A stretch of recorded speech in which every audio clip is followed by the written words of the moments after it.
Hey everyone, मैं हूं गौरव मिश्रा और आप सभी का स्वागत करता हूं मैग्नेट ब्रेन्स पे। ये हमारा एक और नया सेशन है जिसके अंदर हम हमारे प्रीवियस ईयर क्वेश्चन की सीरीज को और आगे बढ़ाने जा रहे हैं। और आज का टारगेट क्या है? तो भाई आज का टारगेट है चैप्टर 13 यानी कि सरफेस एरिया एंड वॉल्यूम्स के प्रीवियस ईयर क्वेश्चन, लेकिन पार्ट नंबर आप सभी जानते हैं कि आज हम पार्ट नंबर 3 डिस्कस करने वाले हैं। भाई पार्ट नंबर 1 हमारा डिस्कस हो चुका है जिसमें मैंने आपको वेरी शॉर्ट आंसर्स डिस्कस किए।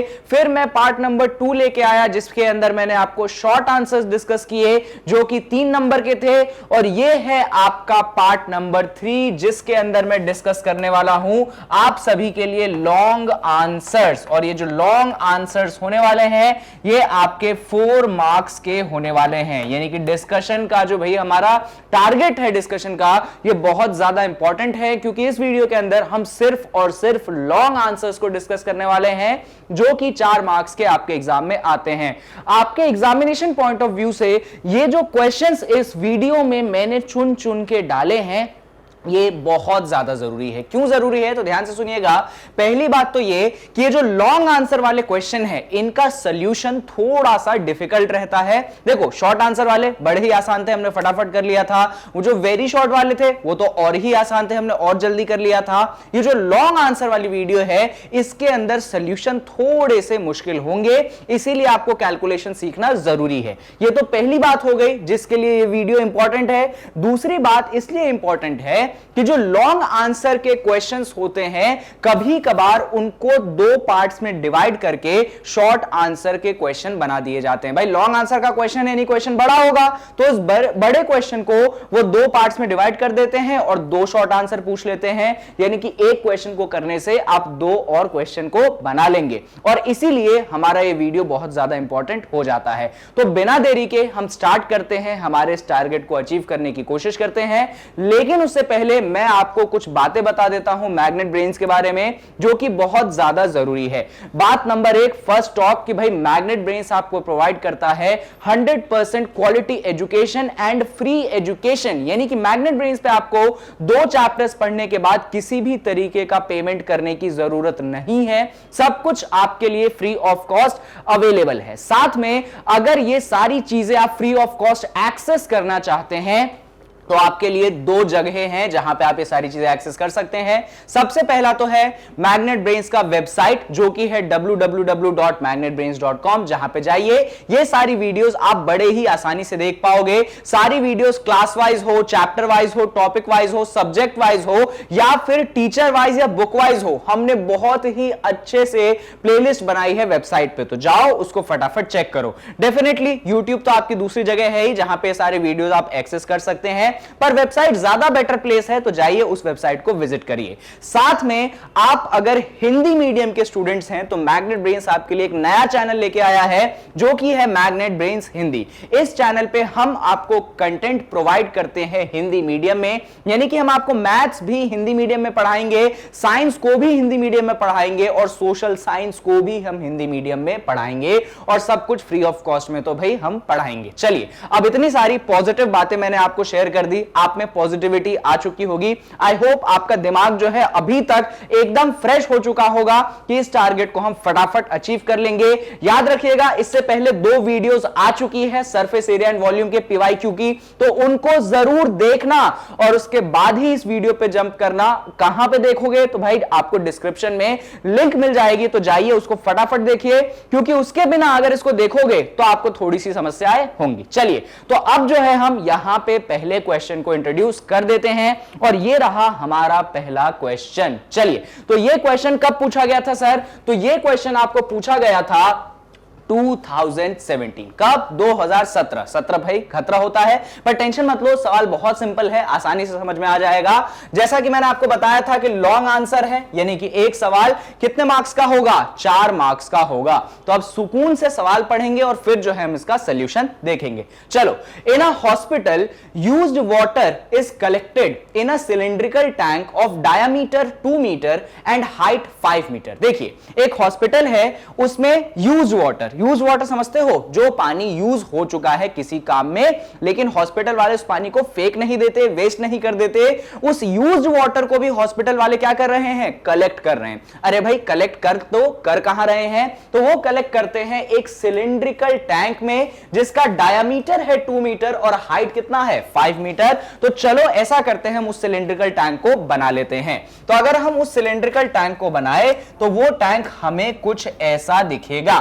इसका डायामीटर कितना है देख लीजिए, इसका डायामीटर है आपके पास 2 मीटर और आपको इसका हाइट दिया गया है कितना, आपको हाइट दे दिया गया है 5 मीटर। बहुत बढ़िया, तो डायमीटर और हाइट हमने दोनों ही यहां पे लिख लिया। आगे बढ़ते हैं, इसमें क्या कलेक्ट किया जा रहा है बच्चों, तो यूज्ड वाटर, जो वाटर यूज किया जा चुका है उसको इस टैंक के अंदर कलेक्ट किया जा रहा है। आगे सुनिए, after recycling this water is used to irrigate a park of hospital whose length is 25 meter and breadth is 20 meter।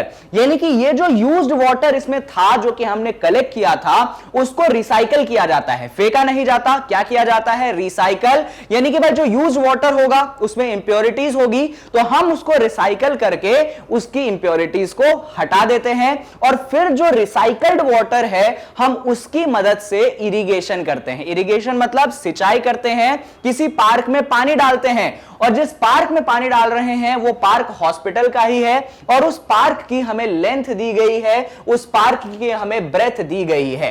If tank is filled completely then what will be the height of standing water used for irrigating the park. ये जो used water वाला tank था ये पूरा भरा हुआ था। इस पूरे भरे हुए पानी को, या फिर ये जितना भी पानी था इसमें जितना भी आ सकता था, उसको हमने रिसाइकल किया और रिसाइकल करने के बाद हमने पार्क को इरिगेट किया। तो उस पार्क का लेंथ और ब्रेथ आपको गिवन है। आपसे पूछा जा रहा है कि जब उस पार्क पे हमने पानी डाला होगा तो उस पार्क पे भाई पानी बैठा होगा, पानी स्टैंड किया होगा। बैठा होने का मतलब कि देखिए, मान लीजिए आपके पास ये पार्क है, मैं पार्क बना देता हूं, रेक्टेंगुलर पार्क है पर बनाना इंपॉसिबल है इसलिए मैं ऐसे बना रहा हूं। इसका जो लेंथ है आपके पास कितना है, 25 मीटर है। आपके पास विड्थ भी गिवन है, विड्थ कितनी है, विड्थ है आपके पास 20 मीटर। और इस पार्क पे आपके पास कुछ स्टैंडिंग वाटर है। स्टैंडिंग वाटर आप समझते हैं, मैं आपको ऑलरेडी बता चुका हूं कि आपने अगर पिछली वाली वीडियोस देखी होंगी तो आपको समझ में आया होगा। मान लीजिए ये फील्ड है, क्या है आपका, ये पार्क का आपका फील्ड है। तो मान लो इस पे इतना पानी बैठा हुआ है या कह लो स्टैंड कर रहा है, इसको कहते हैं स्टैंडिंग वाटर। जो amount of height of water जो कि उस पार्क के ऊपर है, तो हमें वो हाइट ऑफ वाटर यहां पे निकालनी है। अब कैसे कैलकुलेट करेंगे वो सब हम बाद में देखेंगे, पहले जो भी डायमेंशंस हैं चीजों की उनको हम यहां पे लिख लेते हैं। तो सबसे पहला डायमेंशन हम किसकी बात कर लेंगे, सबसे पहले हम सिलेंडर की बात कर लेंगे। तो अगर आप बात सिलेंडर की करें तो उसमें हमें डायामीटर दिया है। चलिए हम यहां पे लिखते हैं कि भाई सिलेंडर का जो डायामीटर गिवन है, कितना गिवन है, तो डायामीटर आपको गिवन है 2 मीटर। बहुत बढ़िया। तो क्या हम रेडियस निकाल सकते हैं, बिल्कुल हम रेडियस निकाल सकते हैं। हम लिख देंगे कि हमारा जो रेडियस होगा उसको आप स्मॉल r से दिखा सकते हो और वो क्या होगा, वो आपके डायामीटर का आधा यानी कि 2/2 होगा। और इसको सॉल्व करोगे तो कितना आ जाएगा, 1 मीटर आ जाएगा। यानी कि रेडियस की वैल्यू 1 मीटर हो गई। अरे आपके पास सिलेंडर का हाइट भी गिवन है, तो यहां पे लिख लो कि सिलेंडर का जो हाइट है उसको आप स्मॉल h से दिखा सकते हैं और वो कितना है आपके पास, तो वो है आपके पास 5 मीटर। चलिए, तो ये सारी चीजें हमने डायमेंशंस लिख लिए, किसके लिए, सिलेंडर के लिए। अब हम बात कर लेते हैं किसके लिए, ये जो हमारा पार्क है ना, ये बेसिकली हमारे हॉस्पिटल का क्या था, ये हमारे हॉस्पिटल का पार्क था। इसकी डायमेंशंस हम लिख लेते हैं। तो अगर बात हम पार्क की करें, किसकी बात करेंगे, अगर हम बात पार्क की करें तो पार्क के केस में आपको लेंथ गिवन है, तो लेंथ को आप ऐसा करिए कैपिटल L से दिखा दीजिए। कैपिटल L आपको कितना गिवन है, 25 मीटर। हमने यहां पे रख दिया 25 मीटर। आपको इस पार्क का ब्रेथ या विड्थ भी गिवन है, उसको आप कैपिटल B से दिखा सकते हैं और वो कितना गिवन है आपको, तो वो गिवन है आपके पास 20 मीटर। यहां पे हमने 20 मीटर रख दिया। साथ में आपको निकालना है कि ये जो हाइट होगा स्टैंडिंग वाटर का, ये कितना है, तो हाइट को मैं कैपिटल H से दिखा देता हूं। तो मैं यहां पे लिख दूंगा कि मेरा पार्क का जो स्टैंडिंग वाटर का हाइट है, याद रखना ये जो हाइट किस किसका है? तो ये हाइट है आपके स्टैंडिंग वाटर का। तो स्टैंडिंग वाटर का हाइट को हमने किस सिंबल से दिखाया है? तो इसको हमने कैपिटल H वाले सिंबल से दिखाया है, और ये हमें नहीं मालूम तो हम यहां पे क्वेश्चन मार्क लगा देंगे। अब मेरी बात ध्यान से सुनिएगा, क्योंकि पूरा क्वेश्चन यहीं पे सॉल्व होगा। अरे भाई, जितना पानी आपके सिलेंडर में था, जितना पानी, ये सिलेंडर में क्या था? पानी था। जितना पानी आपके सिलेंडर में था उसी से तो हमने इरिगेशन किया है। ऐसा लिखा है कि नहीं लिखा? ऐसा बिल्कुल लिखा है क्वेश्चन में कि जो आपका सिलेंडर है वो फुल है। यहां पे देखो लिखा है कि अगर आपका cylinder, if the tank is filled completely, यानी कि टैंक क्या है? पूरा भरा हुआ है, और उस पूरे भरे हुए पानी को रिसाइकल करने के बाद हमने इरिगेशन किया है, यानी कि जितना पानी टैंक में है उसकी मदद से यहां पे हमने इरिगेशन किया है। इसका मतलब क्या? इसका मतलब यह है बच्चों कि जो वॉल्यूम ऑफ वाटर होगा सिलेंडर में, ध्यान से सुनिए, जो वॉल्यूम ऑफ वाटर होगा किसमें? जो वॉल्यूम ऑफ वाटर होगा सिलेंडर में, वही किसके बराबर होगा? वही बराबर होगा आपके इरिगेशन का जो वॉल्यूम है। यानी कि इस पार्क पे जितना पानी है, इस पार्क पे जितना पानी है वो बराबर होगा किसके बच्चों? वो बराबर होगा आपके सिलेंडर के वॉल्यूम के। तो volume of water in cylinder किसके बराबर होगा? Volume of water in field या volume of water in park. तो हमने लो लिख दिया, volume of water in cylinder is equal to volume of water कहां पे बच्चों? तो भाई पार्क में। अब हम यहां पे कैसे काम करें? तो ध्यान से सुनना, volume of water in cylinder कैसे निकालोगे? अरे भाई, सिलेंडर का वॉल्यूम है उतना ही हमारे पानी का वॉल्यूम हो जाएगा। सिलेंडर के वॉल्यूम के लिए फॉर्मूला होता है, क्या होता है? वो होता है पाई आर स्क्वायर एच। आर और एच मैंने इसलिए यूज किया क्योंकि सिलेंडर के केस में मैंने स्मॉल आर और स्मॉल एच लिया था। अगर मैं पार्क में वाटर की वॉल्यूम की बात करूं तो क्या लूंगा? आपके पास लेंथ है, आपके पास ब्रेथ है, आपके पास हाइट है, और शेप आप देख सकते हो कैसा बन रहा है। तो भाई क्यूबॉइड जो है वो शेप बन रहा है, और क्यूबॉइड का वॉल्यूम हम कैलकुलेट करना जानते हैं, length into breadth into height. Capital L, capital B, capital H इसलिए लिया क्योंकि यहां पे मैंने पार्क के केस में वही सिंबल्स यूज किए हैं। बस बात खत्म। यहां पे वैल्यूज डालोगे आपको हाइट की वैल्यू आ जाएगी। कैसे? तो देखिएगा, ये तो आपके पास पाई है। अच्छा, यहां पे ऐसा करो, इसको pi are square H is equal to L B H की जगह ऐसा लिख दो। कोई चेंज नहीं कर रहा हूं मैं, बस मैं इसको ऐसा लिख देता हूं, capital L, capital B, capital H is equal to pi are square h. क्या लग दिया मैंने? Capital L, capital B, capital H is equal to pi are square h. मैंने कोई बहुत बड़ा काम नहीं किया, मैंने सिंपल सा काम यहां पे किया। क्या सिंपल सा काम किया? जो एलएचएस है उसको आरएचएस में लिख दिया, जो आरएचएस है उसको एलएचएस में लिख दिया। अब हम इसको कैसे सॉल्व करेंगे? तो सुनिएगा, अब हम इसको कैसे सॉल्व करेंगे। तो हमारे पास क्या क्या चीजें हैं? हमारे पास है capital L, capital B, capital H is equals to pi are square small h. अब एक एक करके हम वैल्यूज डाल देते हैं। क्या हमारे पास कैपिटल एल की वैल्यू है? देखिए जरा, यहां पे हमने कैपिटल एल की वैल्यू 25 ली थी, कैपिटल बी की वैल्यू 20 ली थी। तो यहां पे हम जाके कैपिटल एल की वैल्यू 25 पुट कर देते हैं, कैपिटल बी की वैल्यू 20 पुट कर देते हैं। हाइट हमें नहीं मालूम। पाई के बारे में क्या हमें क्वेश्चन में कुछ बोला गया? नहीं बोला गया। तो क्योंकि हमें कुछ नहीं बोला गया, इसका मतलब हम 22/7 ले लेंगे। अगर हम बात रेडियस की करें सिलेंडर की, तो वो है हमारे पास 1 मीटर, तो यहां पे हमने 1 का होल स्क्वायर पुट कर दिया। और अगर आप बात हाइट की करें तो हाइट है 5 मीटर, तो यहां पे हमने हाइट की जगह 5 को भी पुट कर दिया। चलो अब इसको सॉल्व कर लेते हैं। अभी 25 इंटू 20 मत मल्टीप्लाई करना, हम बाद में सोचेंगे इसके बारे में। अभी हम यहां पे फोकस कर लेते हैं। तो ये है आपके पास 22/7, 1 का स्क्वायर होता है 1, और ये है मल्टीप्लाइडेड बाय 5। चलो, ये जो जितनी भी चीजें एलएचएस में मल्टीप्लाई में है, इनको मैं डिनोमिनेटर में फटाफट भेज देता हूं। तो हाइट की वैल्यू हो जाएगी आपके पास 22/7 मल्टीप्लाइडेड बाय, अरे 1 इंटू 5 क्या 5 लिख दूं? कोई परेशानी तो होनी नहीं चाहिए। ये 25 और 20 नीचे आ चुका है, तो ये रहा 25, ये रहा आपके पास कितना? ये रहा आपके पास 20। चलिए अब कैंसिल कर दें। चलो कैंसिल कर देते हैं। 5 1 जा 5, 5 5 जा कितना? 25 होता है, कोई परेशानी नहीं। और देखो जरा, 5 इंटू 20 मल्टीप्लाई कर सकते हैं? बिल्कुल कर सकते हैं सर। तो हाइट की वैल्यू हो जाएगी आपके पास 22/7 7 और जैसे ही आप डिनोमिनेटर में 5 इंटू 20 करोगे यह आपको मिल जाएगा 100। कितना मिलेगा आपको? आपको मिल जाएगा 100। साथ में यहां पे 22/7 है। अब मैं आपको ये बताऊंगा नहीं, यहां पे डायरेक्ट देखना। अगर आप 22 को 7 से डिवाइड करोगे, जैसे ही डिवाइड करोगे आपको आंसर कितना मिलेगा? आपको आंसर 3.14 मिलेगा। तो देखना मैं क्या लिख रहा हूं, ये 22/7 को मैंने 3.14 लिख दिया। ये 100 नीचे डिनोमिनेटर में तो है ही। ये आंसर किस में आया है सर? तो देखिए जरा, सारी चीजें किस में थी? मीटर में थी। यानी कि ये जो हाइट आप लाए हैं ये भी आप किस में लाए हैं? ये भी आप मीटर में लाए हैं। कैलकुलेट तो हमें यही करना था, हमने हाइट कैलकुलेट कर लिया। सर अब इसको और फर्दर सॉल्व नहीं करोगे क्या? बिल्कुल करेंगे। ये जो मीटर में हाइट आप लाए हो, कितनी लाए हो आप हाइट? वो आप लाए हो 3.14 डिवाइडेड बाय 100। क्यों ना हम इसको सेंटीमीटर में कन्वर्ट कर दें? बिल्कुल कर सकते हैं। तो मीटर से सेंटीमीटर में कन्वर्ट करने के लिए क्या करते हैं? मैंने आपको सिखाया था, आप जो है 100 से मल्टीप्लाई करते हैं। तो लो भाई, हमने 100 से मल्टीप्लाई कर दिया।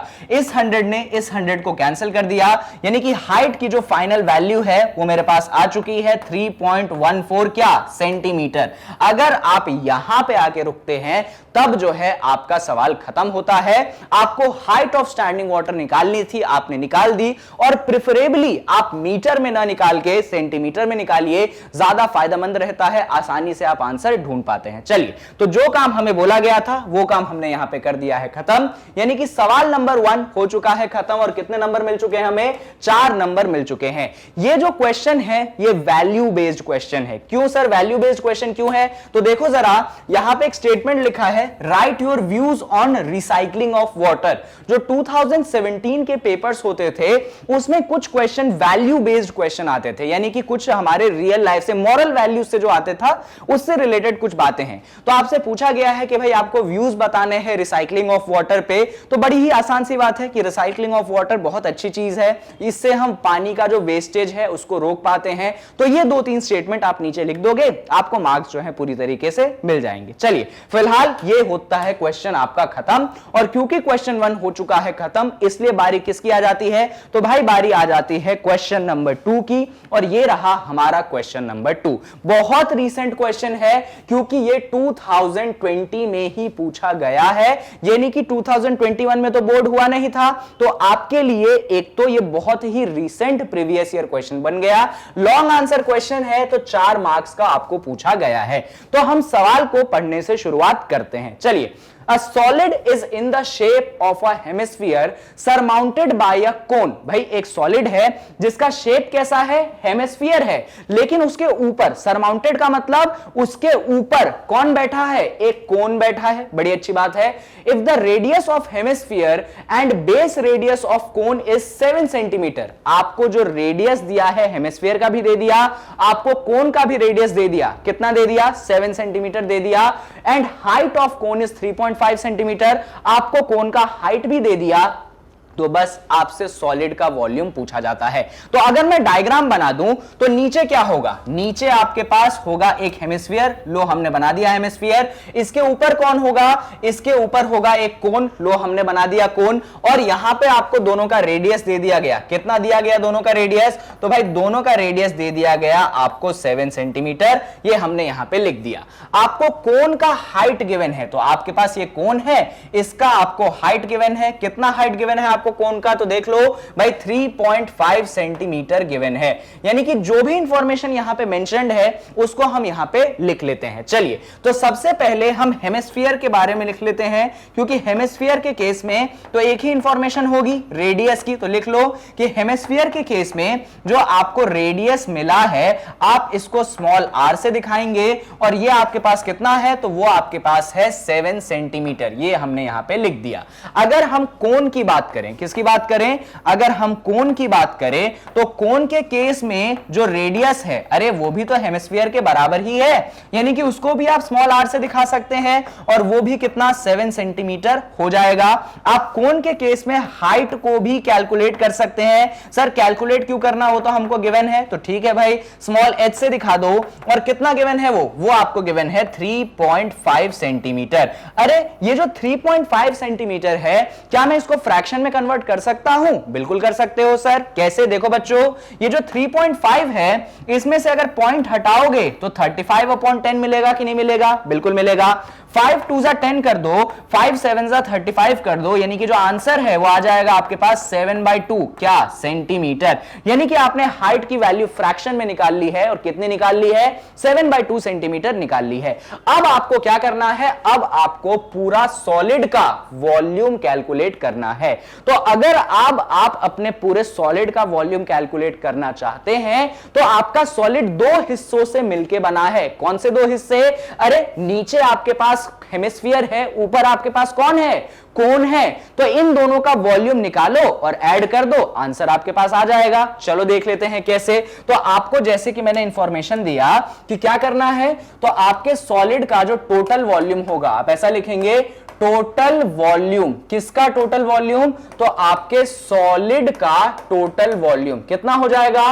वो दो हिस्सों से मिलकर बना है, एक हेमिस्फीयर है और ऊपर कौन है? कोन है। तो हम लिख देंगे total volume of solid is equals to volume of cone. Volume of cone, और इसमें हम किसको ऐड कर देंगे? इसमें हम ऐड कर देंगे वॉल्यूम ऑफ हेमिस्फीयर। कौन? Volume of hemisphere. बढ़िया। तो इन दोनों को हमने यहां पे कर दिया है ऐड। अब वॉल्यूम ऑफ कोन का फॉर्मूला मैंने आपको पहले भी डिस्कस किया था, वो होता है 1/3 पाई आर स्क्वायर एच। होता है कि नहीं होता? बिल्कुल होता है। क्या आपको हेमिस्फीयर के वॉल्यूम का फॉर्मूला मालूम है? हां सर, बिल्कुल मालूम है। वो होता है 2/3 पाई आर क्यूब। क्या होता है? बिल्कुल होता है। क्या इन दोनों में से कुछ चीजें कॉमन निकल सकती हैं? बिल्कुल निकल सकती हैं। तो उन चीजों को पहले हम कॉमन निकालते हैं। जैसे कि यहां पे भी 1/3 है, यहां पे भी पाई है। देखो यहां पे r इंटू आर, दो बार r है, r स्क्वायर है एक्चुअली, और ये हाइट का मल्टीप्लाई है। अगर इधर देखोगे तो ये 2/3 है, ये मल्टीप्लाइडेड बाय पाई है। r क्यूब का मतलब क्या होता है? r इंटू r होता है कि नहीं होता? बिल्कुल होता है। तो जो जो चीजें कॉमन निकल रही है उनको निकालेंगे हम। जैसे कि ये देखो, यहां पे 1/3, ये रहा आपके पास डिनोमिनेटर में 3, यहां पे पाई, यहां पे r, यहां पे r। तो एक तो 1/3 यहां पे जा ही चुका है, पाई भी चला गया, एक और r और एक और r चला गया। तो सारी चीजें कॉमन निकाल लो बाहर फटाफट। तो हमने पाई निकाला, r निकाला, r निकाला, यानी कि हो जाएगा पाई r स्क्वायर। क्या हो जाएगा बच्चों? पाई r, यानी कि पाई r स्क्वायर। और ये नीचे से 3 निकल गया, हमने नीचे से 3 भी निकाल लिया। अंदर क्या बचा? अंदर बचा आपके पास प्लस h। यहां पे क्या बचा जरा देखिए, यहां पे ऊपर बचेगा 2, तो हमने यहां पे 2 लिख दिया। ये भी चला गया, ये भी चला गया, ये भी चला गया, बचा क्या? बचा आपके पास r। तो इस तरीके से जो आपका सॉलिड का टोटल वॉल्यूम है वो आ चुका है पाई r square divided by 3 bracket के अंदर h प्लस 2r। तो इसमें हम वैल्यूज पुट कर देते हैं, हमारा टोटल वॉल्यूम आ जाएगा। अब कैसे वैल्यूज पुट करोगे सर आप? तो चलो यहां पे देख लो। तो हमने अभी अभी फॉर्मूला निकाला टोटल वॉल्यूम का। क्या निकाला? पहले उसको लिख देते हैं कि टोटल वॉल्यूम का जो हमने अभी फॉर्मूला निकाला है वो क्या है? वो है आपका पाई बाय 3 बाहर है, r स्क्वायर ऐसे है, और अंदर की बात करोगे तो आपके पास r है, और यहां पे क्या है? यहां पे एक बार देखना पड़ेगा मुझे, मैं खुद भूल गया। अरे h प्लस 2r था, अभी गड़बड़ हो जाती। तो यहां पे आपके पास क्या है? यहां पे h है और यहां पे आपके पास 2r है। अब इसके लिए हमें जो जो वैल्यूज पुट करनी है वो यहां पे रही। रेडियस कितना है? रेडियस आपके पास 7 है। पाई की वैल्यू कितनी है? 22/7 है। हाइट कितना है? वो देखो 7/2, 3.5 मत यूज करना, फ्रैक्शन में मैंने 7/2 निकाला है, उसको यूज करना। चलो सारी वैल्यूज हम यहां पे फटाफट पुट कर देंगे। तो ये हो गया, पाई की जगह आपने 22/7 यूज कर लिया, ये डिनोमिनेटर में आपको 3 मिल गया। r की जगह मैंने आपको बताया था कि 7, तो ये 7 का होल स्क्वायर हो गया। हाइट की जगह अभी अभी हमने फ्रैक्शन में देखा था 7/2 है। रेडियस की जगह बात करोगे तो रेडियस देख लो, इधर रेडियस देख लो, रेडियस आपके पास हो गया कितना? 7। तो हम यहां पे कर लेंगे 2 मल्टीप्लाइडेड बाय 7। चलिए अब बस इसको सॉल्व करना है, आपका आंसर आ जाएगा। कैसे सॉल्व करेंगे सर हम? तो देखिए जरा, ये आपके पास 22/7 है, ये आपके पास 1/3 है। 7 का होल स्क्वायर वो तो 7 इंटू 7 होता है। यहां पे इसको देखो, ये तो 7/2 हो गया, और 7 2 कितना होता है? 14 होता है। कोई परेशानी नहीं। चलो अब इसको और आगे सॉल्व कर लेते हैं। क्या मैं 7 से 7 कैंसिल कर सकता हूं? बिल्कुल कैंसिल कर सकता हूं। क्या क्या चीजें बच गई? तो यहां पे 22 बचा, यहां पे 7 बचा, नीचे 3 बचा, यानी कि मैं लिख सकता हूं 22 मल्टीप्लाइडेड बाय 7 डिवाइडेड बाय 3, इसमें भी कोई परेशानी नहीं। आगे बढ़ते हैं, इसके अंदर क्या करेंगे, तो इसके अंदर हम क्या ले लेंगे, एलसीएम ले लेंगे। तो चलो हम एलसीएम ले लेते हैं, तो ये हो जाएगा आपके पास, यहां पे 2 और 1 का एलसीएम 2 होता है, तो ये बन गया 7, और यहां पे क्योंकि 1 था तो 1 2 जा 2 होता है, तो ये 14 इंटू 2 हो गया। अब एलसीएम आपको लेना आना चाहिए, ये चीज मुझे सिखाने की जरूरत नहीं पड़नी चाहिए, आप क्लास 10th के स्टूडेंट्स हैं, ठीक है। और आपने अगर पिछली वीडियोस देखी होगी मेरी प्रीवियस ईयर क्वेश्चन की ही, तो उसमें मैंने आपको कई बार एलसीएम लेना सिखाया है। चलो और आगे बढ़ते हैं, तो ये हो गया आपके पास 22 इंटू 7 डिवाइडेड बाय क्या, डिवाइडेड बाय 3। अंदर फोकस करो जरा, ये 7 है, 14 इंटू 2 क्या होता है, अरे सर 28 होता है, और ये डिवाइडेड बाय आपके पास क्या है, 2 है। इसको हम और आगे सॉल्व कर लेते हैं, तो ये 22 मल्टीप्लाइडेड बाय 7 डिवाइडेड बाय 3, और ये 28 प्लस 7 कितना होगा, ये तो 35 होगा, और 35 को हमने किससे डिवाइड कर दिया, ये डिनोमिनेटर में आपके पास 2 है ही। अब इसको और लिख सकते हो आप, 2 1 जा 2 और 11 2 जा 22 कैंसिल कर सकते हो। तो क्या चीजें बची आपके पास, तो आपके पास बची है 11 7 35, और नीचे क्या बचा, देखो जरा, नीचे सिर्फ आपके पास बचा 3। तो बस इन सिंपल मल्टीप्लिकेशन में आपका आंसर आ जाएगा। पहली बात, 11 इंटू 7 करते हो तो कितना मिलता है, सर 11 7 जा 77 होता है, यानी 77 इंटू 35 डिवाइडेड बाय 3। अब 77 को 35 में करना है मल्टीप्लाई, तो चलिए जल्दी से ऊपर हम मल्टीप्लाई कर लेते हैं। क्या क्या चीजें हमारे पास एक है, यहां पे कहां पे करें मल्टीप्लाई, चलो यहीं पे कर लेते हैं। ये रहा आपके पास 35, ये रहा आपके पास 77, 7 5 जा 35 का 5, 3 चला गया ऊपर, 7 3 जा 21 प्लस 3 24। बहुत बढ़िया, वापस से 7 से जब मल्टीप्लाई करोगे आपको 245 ही मिलेगा। ऐड कर दो तो ये बना 5, 5 प्लस 4 9, 4 प्लस 2 6, और ये बना आपके पास 2695। कितना बन गया, ये बन गया आपके पास 2695। एक बार कैलकुलेशन चेक कर लेते हैं, 7 5 जा 35 का 5, 3 चला गया ऊपर, 7 3 जा 21 प्लस 3 24, सही है, ये भी 245 मिल गया। ऐड कर दिया तो भी आपको सही मिल गया, यानी कि जब आपने 77 इंटू 35 करा तो आपके पास आंसर आ चुका है 2695 डिवाइडेड बाय 3। और किस में आंसर आएगा, सारी चीजें सेंटीमीटर में थी, अरे सब कुछ सेंटीमीटर में था ना, याद है ना, तो ये भी आपके पास सेंटीमीटर क्यूब में आ जाएगा। चाहे तो आप आंसर को यहां पे भी रोक सकते हैं, और अगर मन नहीं है रोकने का तो आप इसको डेसिमल में भी कन्वर्ट कर सकते हैं। तो टोटल वॉल्यूम आपके पास आया है 2695 डिवाइडेड बाय 3। तो ऐसा करो, 2695 को 3 से आप डिवाइड कर दो, चलो कर देते हैं डिवाइड। ये 3 रहा बाहर और ये अंदर है आपके पास 2695। चलिए, तो 3 8 जा होता है आपके पास 24, तो 26 में से 24 घटाओगे आपको 2 मिल जाएगा। इस 9 को आप नीचे उतारोगे, 3 9 जा होता है 27, तो 29 में से 27 घटाओगे 2 मिलेगा। इस 5 को नीचे उतारोगे और होता है 3 8 जा 24, तो 25 में से 24 घटाओगे 1 मिल जाएगा। यहां पे आप पॉइंट लगा दोगे, ये 0 मिल जाएगा। 3 3 जा होता है 9, तो 10 माइनस 9 करोगे 1 मिलेगा। एक और 0 लगा दोगे तो 3 3 जा होता है 9, तो 10 में से 9 घटाओगे 1 पाओगे। अब इसके आगे आपको करने की जरूरत नहीं है, तो आप जो फाइनल आंसर है वो लिख सकते हैं 898.33, और सब कुछ किसमें, सेंटीमीटर क्यूब में। यानी कि जो आपको टोटल वॉल्यूम निकालना था अपने फिगर का, अपने टॉय का, वो आपने यहां पे निकाल दिया। और अगर आपने इतना कर लिया तो आपका जो, अरे ये दूसरा क्वेश्चन आ गया आगे वाला, ये वाला क्वेश्चन, ये वाला जो क्वेश्चन है यहां पे खत्म हो जाता है। लो, यही वाला क्वेश्चन था ना, सारी चीजें ला दी मैंने वापस, ये वाला क्वेश्चन जो है यहां पे खत्म हो जाता है। तो क्वेश्चन सिंपल था, अगर आपको फॉर्मूला याद है और अगर आप कैलकुलेशन प्रॉपरली करते हैं तब ही जाके आपको पूरे 4 नंबर दिए जाएंगे। फिलहाल यहां पे क्वेश्चन नंबर 2 होता है समाप्त, और अब बारी आ जाती है किसकी, अब बारी आ जाती है क्वेश्चन नंबर 3 की। और ये रहा आपका क्वेश्चन नंबर 3। कब पूछा गया था, तो ये पूछा गया है आपको 2019 में। कितने मार्क्स का पूछा गया है, तो 4 मार्क्स का पूछा गया है। और पहले हम सवाल को जरा पढ़ लेते हैं और फिर मैं आपको जरा समझा दूंगा। इनफैक्ट अगर आप डायग्राम को पहली बार देखें तो आपको याद आएगा ये वही सवाल है जो हमने एनसीईआरटी का जब सॉल्यूशन किया था तब मैंने आपको इसका डिस्कशन करके दिया था। तो सिंपल सवाल है, बस एक बार पढ़ लेते हैं जिससे वो सारी मेमोरी रिफ्रेश हो जाएगी और हम फटाफट सॉल्यूशन कर देंगे। चलिए देखते हैं। इन फिगर, ये रहा आपके पास figure. A decorative block is shown which is made of two solids, a cube and a hemisphere. देखिए ये आपके पास एक डेकोरेटिव ब्लॉक है जो कि दो सॉलिड से बना है, नीचे है क्यूब और ऊपर कौन है, ऊपर है एक हेमिस्फीयर। आप फिगर में भी देख सकते हैं, नीचे क्यूब है, ऊपर हेमिस्फीयर है। आगे बढ़ते हैं, the base of the block is a cube with edge 6 centimeter and hemisphere fixed on the top has a diameter of 4.2 centimeter।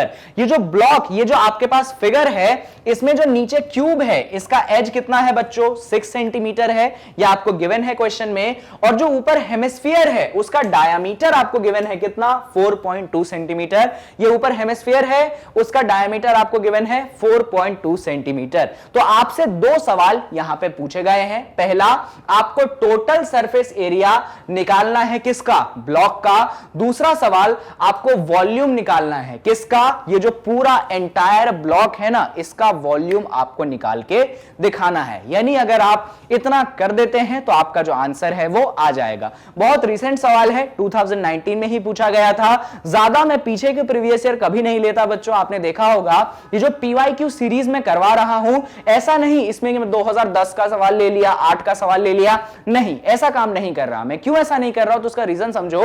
जो प्रीवियस ईयर क्वेश्चन होते हैं बोर्ड एग्जाम्स के पर्सपेक्टिव से, उसमें पिछले 5 साल के सवाल ही रिलेवेंट होते हैं। उससे पुराने सवाल करके एज सच आपको कोई फायदा नहीं मिलेगा। अगर आप सिर्फ पिछले 5 साल के सवाल प्रॉपरली सारे करके जाते हैं तो आपके जो मार्क्स हैं बहुत ही बेहतरीन आएंगे। तो जितना ये PYQ का आपने सीरीज देखा होगा उसमें मैंने छांट छांट के पिछले 5 साल के सवाल लिए हैं, बहुत पुराने सवाल मैंने नहीं लिए हैं। तो ये सवाल 2019 का है और मैंने आपको सवाल समझा दिया। इनफैक्ट सेम टू सेम सवाल हमने NCERT में भी किया था, आपको याद होगा। डायग्राम भी आपके आवाज यहां पे क्लियर है। चलिए फाइंड क्या करना है, दोनों चीजें मैं आपको बता चुका हूं। टोटल सरफेस एरिया और दूसरा वॉल्यूम आपको कैलकुलेट करना है। पाई की वैल्यू आपको गिवन है 22/7। तो अगर हम टोटल सरफेस एरिया या वॉल्यूम कैलकुलेट करना चाहते हैं, उससे पहले हमें सारा डायमेंशन लिखना पड़ेगा। अगर डायमेंशन नहीं लिखेंगे तो बात थोड़ी बनेगी। चलिए क्यूब की डायमेंशंस को हम पहले लिख लेते हैं। तो अगर हम बात क्यूब की करें तो क्यूब के केस में सबसे पहले आपको क्या गिवन है, उसका एज लेंथ, इसके अलावा और तो कुछ गिवन है नहीं। तो लिख लेते हैं क्यूब का जो एज बोल दो, एज जो हो गया उसको हम ए से दिखा दें, बिल्कुल दिखा सकते हैं। कितना होगा, वो होगा आपके पास 6 सेंटीमीटर। ये हमने यहां पे लिख दिया। अगर हम बात आगे की करें तो हमारे पास हेमिस्फीयर है, तो हेमिस्फीयर की हम बात कर लेते हैं। तो अगर हम बात हेमिस्फीयर की करेंगे तो हेमिस्फीयर के केस में हमें डायामीटर गिवन है, कितनी गिवन है, 4.2 सेंटीमीटर। तो यहां पे लिख लो कि हेमिस्फीयर के केस में आपको डायामीटर गिवन है, और डायामीटर कितना है, तो डायामीटर आपको गिवन है 4.2 सेंटीमीटर। और अगर डायामीटर आपको गिवन है तो रेडियस तो आप निकाल सकते हो। कैसे, तो देख लो। जो आपका रेडियस होगा वो क्या होता है, आप स्मॉल आर से दिखा सकते हैं, तो बिल्कुल हम स्मॉल आर से दिखा देते हैं। और वो डायमीटर का आधा होता है, डायमीटर है 4.2, तो रेडियस हो जाएगा 4.2 डिवाइडेड बाय 2। सॉल्व करोगे आप तो आपके पास बन जाएगा 2.1 सेंटीमीटर। ये आपने यहां पे कैलकुलेट कर ली क्या, रेडियस। तो बढ़िया, हमारे पास एज लेंथ मिल गया, हमारे पास रेडियस मिल गया। अब बात आती है कि हमें कैलकुलेट करना है टोटल सरफेस एरिया पूरे के पूरे ब्लॉक। तो हम ये टोटल सरफेस एरिया कैलकुलेट करें तो करें कैसे, तो ध्यान से सुनना पूरी कहानी, आपको एक बार में समझ में आ जाएगी। अगर आप टोटल सरफेस एरिया की बात करोगे तो मैं आपको डायग्राम जरा वापस से बना के दिखाता हूं, क्योंकि बिना डायग्राम के इस क्वेश्चन को वापस से सॉल्व करना मुश्किल होगा। तो अगर आप टोटल सरफेस एरिया की बात करें तो ये क्यूब है, और इस क्यूब पे क्या बना है, ये आपके पास ऐसा हेमिस्फीयर बना है। मुझे ये बताओ, मैंने आपको सरफेस एरिया का डेफिनेशन पहले ही दिया है, क्या होता है सरफेस एरिया या टोटल सरफेस एरिया। तो टोटल सरफेस एरिया का मतलब होता है वो सारा का सारा एरिया जो आपकी आंखों को दिखाई देता है। वापस से सुन लीजिए, टोटल सरफेस एरिया का मतलब होता है वो पूरा एरिया जो कि आपकी आंखों को विजिबल होता है। तो मुझे ये बताओ, ये पूरा जो आपके पास फिगर है इसमें से कौन कौन सा एरिया आपको विजिबल है। तो सबसे पहली बात आप करोगे कि सर ये जो क्यूब है इसका पूरा एरिया मेरी आंखों को विजिबल होगा। मैं बोलूंगा नहीं, गलत है। क्यों? अरे भाई, जहां पे हेमिस्फीयर और क्यूब मिल रहे हैं, यानी कि ये जो बेस है, ये जो सर्कुलर बेस यहां पे मैं शेड कर रहा हूं, दिख रहा है आपको, ये सर्कुलर बेस जहां पे ऊपर से हेमिस्फीयर आया, नीचे से क्यूब आया, क्या वो हिस्सा आपकी आंखों को विजिबल होगा? आप बोलोगे नहीं सर, वो हिस्सा हमारी आंखों को विजिबल नहीं होगा। तो अगर वो हिस्सा आपकी आंखों को विजिबल नहीं है तो क्या आप उसको सरफेस एरिया में रख सकते हैं? बिल्कुल बिल्कुल नहीं रख सकते। यानी कि आप उस शेडेड एरिया, जो सर्कुलर एरिया है, उसको इंक्लूड नहीं करेंगे। तो किस किस को इंक्लूड करेंगे? सबसे बेसिक बात तो हम इंक्लूड करेंगे ये जो आपके पास ऊपर हेमिस्फीयर है ना, उसका कर्व्ड वाला एरिया। कौन सा वाला एरिया? आपके हेमिस्फीयर का कर्व्ड एरिया। और अगर आप क्यूब का टोटल सरफेस एरिया लेते हैं तो उसमें से कुछ माइनस करना पड़ेगा। कौन माइनस करना पड़ेगा? तो ये जो सर्कल बन रहा है, ये छोटा सा एरिया आपको सब्सट्रैक्ट करना ही पड़ेगा। अगर आप वो छोटा सा एरिया सब्सट्रैक्ट नहीं करते हैं तो आपका आंसर गलत आ जाएगा। क्यों? क्योंकि वो एरिया हमारी आंखों को विजिबल नहीं है। तो चलिए मैं यहां पे फॉर्मूला लिख देता हूं। क्या लिखेंगे हम फॉर्मूला? कि total surface area of diagram या figure, total surface area of figure, total surface area of figure, है ना। इसमें से क्या क्या डालेंगे? सबसे पहले हम डाल देंगे टोटल सरफेस एरिया। किसका आ जाएगा? तो क्यूब का टोटल सरफेस एरिया। अभी गलत है। क्यों गलत है? क्योंकि हमें इसमें से माइनस करना पड़ेगा। क्या माइनस करना पड़ेगा? Area of base. किसको माइनस करना पड़ेगा भाई? Area of base. बेस किसका? बेस ये जो सर्कल है ना, उसका बेस आपको माइनस करना पड़ेगा। और इसमें फिर ऐड करना पड़ेगा। किसको ऐड करना पड़ेगा? अरे भाई, जो हेमिस्फीयर है उसका कर्व्ड सरफेस एरिया ऐड करोगे ना, तो यहां पे लिख दोगे प्लस कर्व्ड सरफेस एरिया। किसका कर्व्ड सरफेस एरिया? तो भाई आपके हेमिस्फीयर का कर्व्ड सरफेस एरिया। बस बात खत्म। इसमें सारी चीजें पुट कर दो, फॉर्मूला पुट कर दो, आंसर आ गया। तो चलिए यहां पे देखते हैं, अगर क्यूब के टोटल सरफेस एरिया की मैं बात करूं तो फॉर्मूला होगा 6a²। जाना पहचाना फॉर्मूला है, कोई परेशानी नहीं होनी चाहिए। अगर मैं एरिया ऑफ बेस की बात करूं तो ये सर्कुलर बेस है, रेडियस r है। जितना भाई हेमिस्फीयर का रेडियस होगा उतना ही वो नीचे सर्कुलर बेस का भी रेडियस होगा। यानी कि 6a² में से पाई आर स्क्वायर को मैं यहां पे सब्सट्रैक्ट कर रहा हूं। तो मैंने 6a² में से पाई आर स्क्वायर को सब्सट्रैक्ट कर दिया। और अगर मैं हेमिस्फीयर का कर्व्ड सरफेस एरिया निकालना चाहता हूं तो वो हो जाएगा आपके पास 2 पाई आर स्क्वायर। क्या हो जाएगा? वो हो जाएगा आपके पास 2 पाई आर स्क्वायर। चलिए अब इसको फर्दर आगे बढ़ाते हैं। तो ये हो जाएगा आपके पास 6a²। ये देखिए, ये है 2 पाई आर स्क्वायर, ये है माइनस पाई आर स्क्वायर। अरे 2 पाई आर स्क्वायर में से पाई आर स्क्वायर को घटाओगे तो क्या आपको पाई आर स्क्वायर नहीं मिलेगा? क्या बिल्कुल मिल जाएगा। यानी कि टोटल सरफेस एरिया का फॉर्मूला आपने यहां पे बना लिया 6a² plus pi are square. अब इसमें वैल्यूज पुट करनी है, आपका आंसर खुद ब खुद आ जाएगा। अरे स्मॉल एज लेंथ की वैल्यू कितनी थी स्मॉल ए की? वो यहां पे लिखी है हमने 6 सेंटीमीटर थी। तो यहां पे हम पुट कर देंगे 6 का होल स्क्वायर। बहुत बढ़िया। अगर पाई आर स्क्वायर की बात करूं तो क्वेश्चन में ही आपको पाई की वैल्यू गिवन है, वो गिवन है 22/7। तो मैंने यहां पे 22/7 पुट कर दिया। अगर रेडियस की बात करूं तो रेडियस भी आपको गिवन है 2.1 सेंटीमीटर। चाहो तो इसको आप डेसिमल की जगह फ्रैक्शन में लिख सकते हो। 2.1 को आप चाहो तो 21/10 सेंटीमीटर लिख सकते हो। पॉइंट को हटाया, नीचे आपने 10 पाया, यानी कि हम यहां पे रेडियस की जगह क्या रख देंगे? 21/10 का होल स्क्वायर रख देंगे। चलिए अब इसको फटाफट सॉल्व कर लेंगे। ये 6 है, ये 6 स्क्वायर है, तो मैं इसको डेफिनेटली 6 क्यूब तो लिख ही सकता हूं, कोई परेशानी नहीं। आगे बढ़ते हैं। ये आपके पास 22/7 है और ये क्या है? 21/10। क्या 21/10 के होल स्क्वायर को मैं 21/10 मल्टीप्लाइडेड बाय 21/10 लिख सकता हूं? बिल्कुल लिख सकता हूं। क्या कुछ चीजें मैं कैंसिल कर सकता हूं? तो देखो 7 1 होता है 7, 7 3 होता है आपके पास 21। इसके अलावा तो और कुछ आप कैंसिल नहीं कर सकते हैं। चलिए अब इसके आगे बढ़ते हैं। यहां पे 6 का होल क्यूब है। 6 का होल क्यूब क्या होता है? तो 6 का होल क्यूब होता है आपके पास 216। ये रहा आपके पास 22, ये क्या है 22/7, तो सिर्फ मैंने 22 लिखा है। ये देखो क्या है, ये है आपके पास 3/10, और देखो क्या बचा, और यहां पे देखो ये 3/10 है, 7 से कैंसिल हो गया था ना, और लास्ट में आपके पास क्या बचा 21/10 बचा। बढ़िया। अब क्या करते हैं हम, ये जो ऊपर वाली तीनों चीजें हैं इन तीनों को हम मल्टीप्लाई कर लेते हैं। तो इसको हम अगले पेज पे मल्टीप्लाई करेंगे, वरना यहां पे बहुत सारा रफ वर्क हो जाएगा, हमको समझ ही नहीं आएगा। आप इस लाइन को याद रखिए, स्टेटमेंट को याद रखिए, क्या है 216 प्लस 22 मल्टीप्लाइडेड बाय 3 मल्टीप्लाइडेड बाय 21। अब याद तो रहेगा नहीं, वापस से देखना पड़ेगा। तो टोटल सरफेस एरिया कितना आया है आपके पास, तो टोटल सरफेस एरिया आया है 216 plus 22 मल्टीप्लाइडेड bye 3 मल्टीप्लाइडेड bye I think 21 था, और यहां पे अपॉन 10 था, और यहां पे भी क्या था अपॉन 10 था। एक बार वेरीफाई कर लूं, वरना पता चले इतनी मेहनत करने के बाद गलत हो जाए। नहीं भाई सही है। चलिए अब इसको हम सॉल्व कर लेंगे। अब 216 में तो आप कुछ नहीं कर सकते, यहां पे जितनी चीजें हैं उनको फटाफट हम मल्टीप्लाई कर लेते हैं। क्या क्या है, 22 है और 3 है। क्या 22 इंटू 3 करना जानते हैं आप, मैं डायरेक्ट बता देता हूं। जब आप 22 को 3 में मल्टीप्लाई करते हो तो आपको 66 मिलता है। बढ़िया।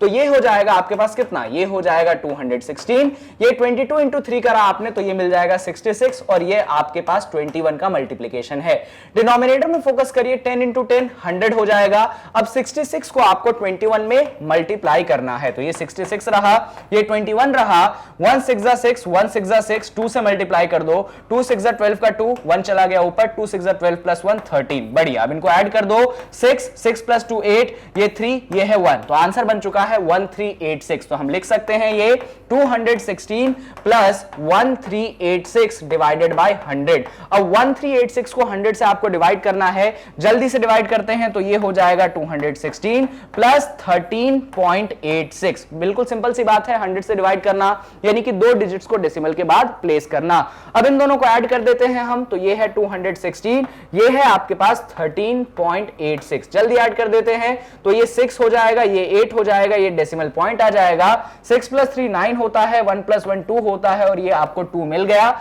यानी कि जो टोटल सरफेस एरिया आपने यहां पे निकाला वो निकाला है 229.86। और यूनिट क्या लगाओगे भाई, सारी चीजें किसमें थी, सेंटीमीटर में थी। आपने एरिया निकाला है तो आंसर आ जाएगा सेंटीमीटर स्क्वायर। तो अगर आप इतनी गाड़ी पहुंचा देते हैं आगे तक, यानी कि आपका क्वेश्चन का पहला पार्ट सॉल्व हो चुका है। और क्योंकि पहला पार्ट सॉल्व हुआ है तो अभी सिर्फ आपको 2 नंबर दिए जाएंगे। टोटल क्वेश्चन 4 मार्क्स का है, पर आपको सिर्फ 2 नंबर दिए जाएंगे क्योंकि आपने सिर्फ पहला पार्ट सॉल्व किया है। अब बात आती है दूसरे पार्ट की, तो दूसरा पार्ट हम कैसे सॉल्व करेंगे। सर दूसरे पार्ट में हमें निकालना क्या था, तो दूसरे पार्ट में आपको निकालना था जो वॉल्यूम है इस पूरे सॉलिड का, उसको कैलकुलेट करना था, टोटल वॉल्यूम। तो टोटल वॉल्यूम सर निकाले कैसे हम, तो टोटल वॉल्यूम निकालने का तो बड़ा आसान तरीका है। कैसे, आपके पास 2 फिगर हैं, नीचे क्यूब है, ऊपर हेमिस्फीयर है, तो दोनों के वॉल्यूम को ऐड कर दो, तो टोटल वॉल्यूम हो जाएगा volume of cube, volume of cube. और इसमें हम क्या ऐड कर देंगे, इसमें हम ऐड कर देंगे वॉल्यूम किसका, आपके हेमिस्फीयर का, जो कि ऊपर है। तो इन दोनों को जैसे ही आप ऐड करोगे आपका आंसर जो है आ जाएगा। अब क्यूब के वॉल्यूम का फॉर्मूला क्या होता है, ये चीज हमने लाखों बार डिस्कस की है कि ए क्यूब आपके वॉल्यूम ऑफ क्यूब होते हैं, और वॉल्यूम ऑफ हेमिस्फीयर होता है आपके पास 2/3 पाई आर क्यूब। यानी कि अब वैल्यूज पुट करने की देर है, आंसर हमारे पास आ चुका है। एज लेंथ की बात करूं मैं तो वो है 6 का होल क्यूब। अगर मैं यहां पे रेडियस वगैरह पुट कर दूं तो पाई की वैल्यू क्या, उन्होंने हमें कुछ बोला था क्या, हाँ 22/7 बोला था, ये हमने 22/7 पुट कर दिया। रेडियस की वैल्यू, रेडियस को देखो फ्रैक्शन में हम लेंगे 21/10, तो यहां पे हमने 21/10 का होल क्यूब कर दिया। फटाफट सॉल्व कर लेते हैं। 6 का होल क्यूब आपको मालूम होगा, आप बेसिकली क्या करते हैं 6 के होल क्यूब के लिए आप 6 को जो है 3 बार मल्टीप्लाई कर देते हैं, यानी आंसर आपको 216 मिल जाएगा। तो यहां पे तो आपको 216 मिल गया। यहां पे सॉल्व करोगे आप तो देखो जरा, ये आपके पास 2/3 है, ये आपके पास 22/7 है। ये जो 21/10 का होल क्यूब है इसको ऐसे लिख दो, 21/10 मल्टीप्लाइडेड बाय 21/10 मल्टीप्लाइडेड बाय 21/10। अब जरा कैंसिल कर लेते हैं, तो 7 1 जा 7, 7 3 जा 21, इस 3 ने इस 3 को भी कैंसिल कर दिया। चलिए अब क्या क्या चीजें बची, तो यहां पे आपके पास है 216, यहां पे 2 है, यहां पे 22 है, यहां पे 21 है, यहां पे 21 है, और नीचे जो है 3 10 बचे हुए हैं। तो सारी चीजों को साथ में लिख लेते हैं। तो ये 2 है, ये 22 है, ये 21 है, ये 21 है, और डिनोमिनेटर में फोकस करोगे तो 10 इंटू 10 इंटू 10 है। तो मैं यहां पे लिख देता हूं 10 इंटू 10 इंटू 10। चलिए अब न्यूमरेटर को हम फटाफट सॉल्व करेंगे। तो 22 इंटू 2 कितना होता है, 22 को जब 2 से मल्टीप्लाई करते हो 44 होता है।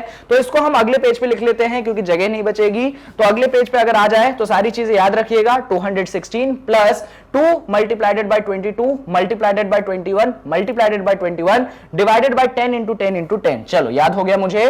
क्या क्या है हमारे पास टोटल वॉल्यूम, यहां पे 216 है, यहां पे लो अभी भूल गया, मैंने अभी बोला था याद हो गया, अभी भूल गया, यहां पे 2 है। चलो तो पुट कर दे, ये हो गया 2, फिर क्या है, फिर है 22, फिर क्या है 21, फिर क्या है 21, नीचे क्या है 10 मल्टीप्लाइडेड बाय 10 मल्टीप्लाइडेड बाय 10। अब फोकस करना, ये 2 इंटू 22 कितना होता है, 44 होता है। तो मैं लिख देता हूं ये हो जाएगा 44 मल्टीप्लाइडेड बाय 21 मल्टीप्लाइडेड बाय 21, नीचे 10 10 10 क्या हो जाएगा 1000 हो जाएगा। कोई परेशानी नहीं, ऐसा कर लो 21 इंटू 21 कर लो, 21 इंटू 21 कर लो। लो भाई ये रहा 21, ये रहा 21, 1 1 जा 1, 1 2 जा 2, 2 1 जा 2, 2 2 जा 4, ऐड कर लो 1 4 4, यानी कि आपके पास 441 आंसर आ चुका है। तो ये 216 तो था ही, यहां पे 44 था ही, और इसको मल्टीप्लाई करने पे 441 आ चुका है, और नीचे 1000 आपके पास है ही।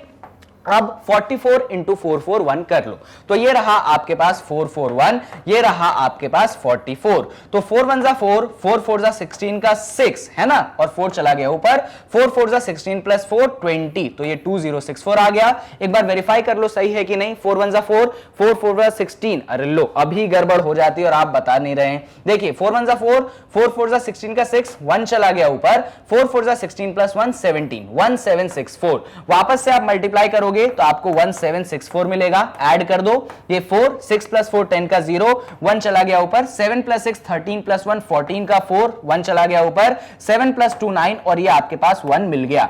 यानी कि जो आंसर है मल्टीप्लाई करने के बाद वो कितना है, वो आपके पास है 19404 डिवाइडेड बाय 1000। अब जब 19404 को 1000 से डिवाइड करोगे कितना मिल जाएगा, आपको मिल जाएगा ये 19.404। कितना मिल जाएगा 19.404। तो ऐसा करिए 216 और 19.404 को ऐड कर दीजिए, तो ये रहा 216, ये रहा आपके पास 19.404। जल्दी ऐड कर देते हैं तो 404, ये रहा 9 प्लस 6 15 का 5, 1 चला गया ऊपर, ये है 3, ये है 2, यानी कि जो फाइनल आंसर है वो बन चुका है 235.404। और ये क्या निकाला है हमने, ये हमने टोटल वॉल्यूम निकाला है। सारी चीजें सेंटीमीटर में थी, यानी कि ये आपके पास सेंटीमीटर क्यूब में आएगा। तो अगर आपने इतना कर लिया है, यानी कि ये जो क्वेश्चन है इसके दोनों पार्ट्स आपके खत्म हो चुके हैं, और पहला पार्ट सही सॉल्व करने के लिए आपको 2 नंबर दिए जाएंगे, दूसरा पार्ट सही सॉल्व करने के लिए भी आपको 2 नंबर दिए जाएंगे,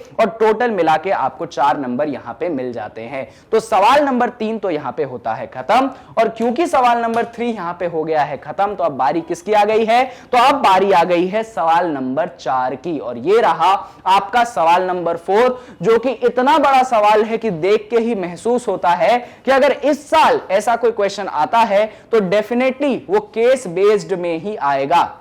मैं आपको बता चुका हूं कि इस साल सैंपल पेपर का जब मैंने आपको सॉल्यूशन करवाया था कि केस बेस्ड क्वेश्चंस आपको बहुत बार पूछे जाते हैं, और ये है वो केस बेस्ड क्वेश्चन जो आपको इस साल पूछा जा सकता है। मतलब इस टाइप का, जैसे कि देख सकते हो ना, एक पैराग्राफ है, एक बड़ा सा पैराग्राफ आता है और उससे रिलेटेड 1-2 सवाल आपसे पूछ लिए जाते हैं। तो वैसा ही एक बड़ा सा पैराग्राफ है, यानी कि केस बेस्ड टाइप का ही क्वेश्चन है। कब पूछा गया था ये, तो काफी साल पहले 2016 में पूछा गया था, पर अभी भी रेलेवेंट है, इतना पुराना सवाल नहीं है।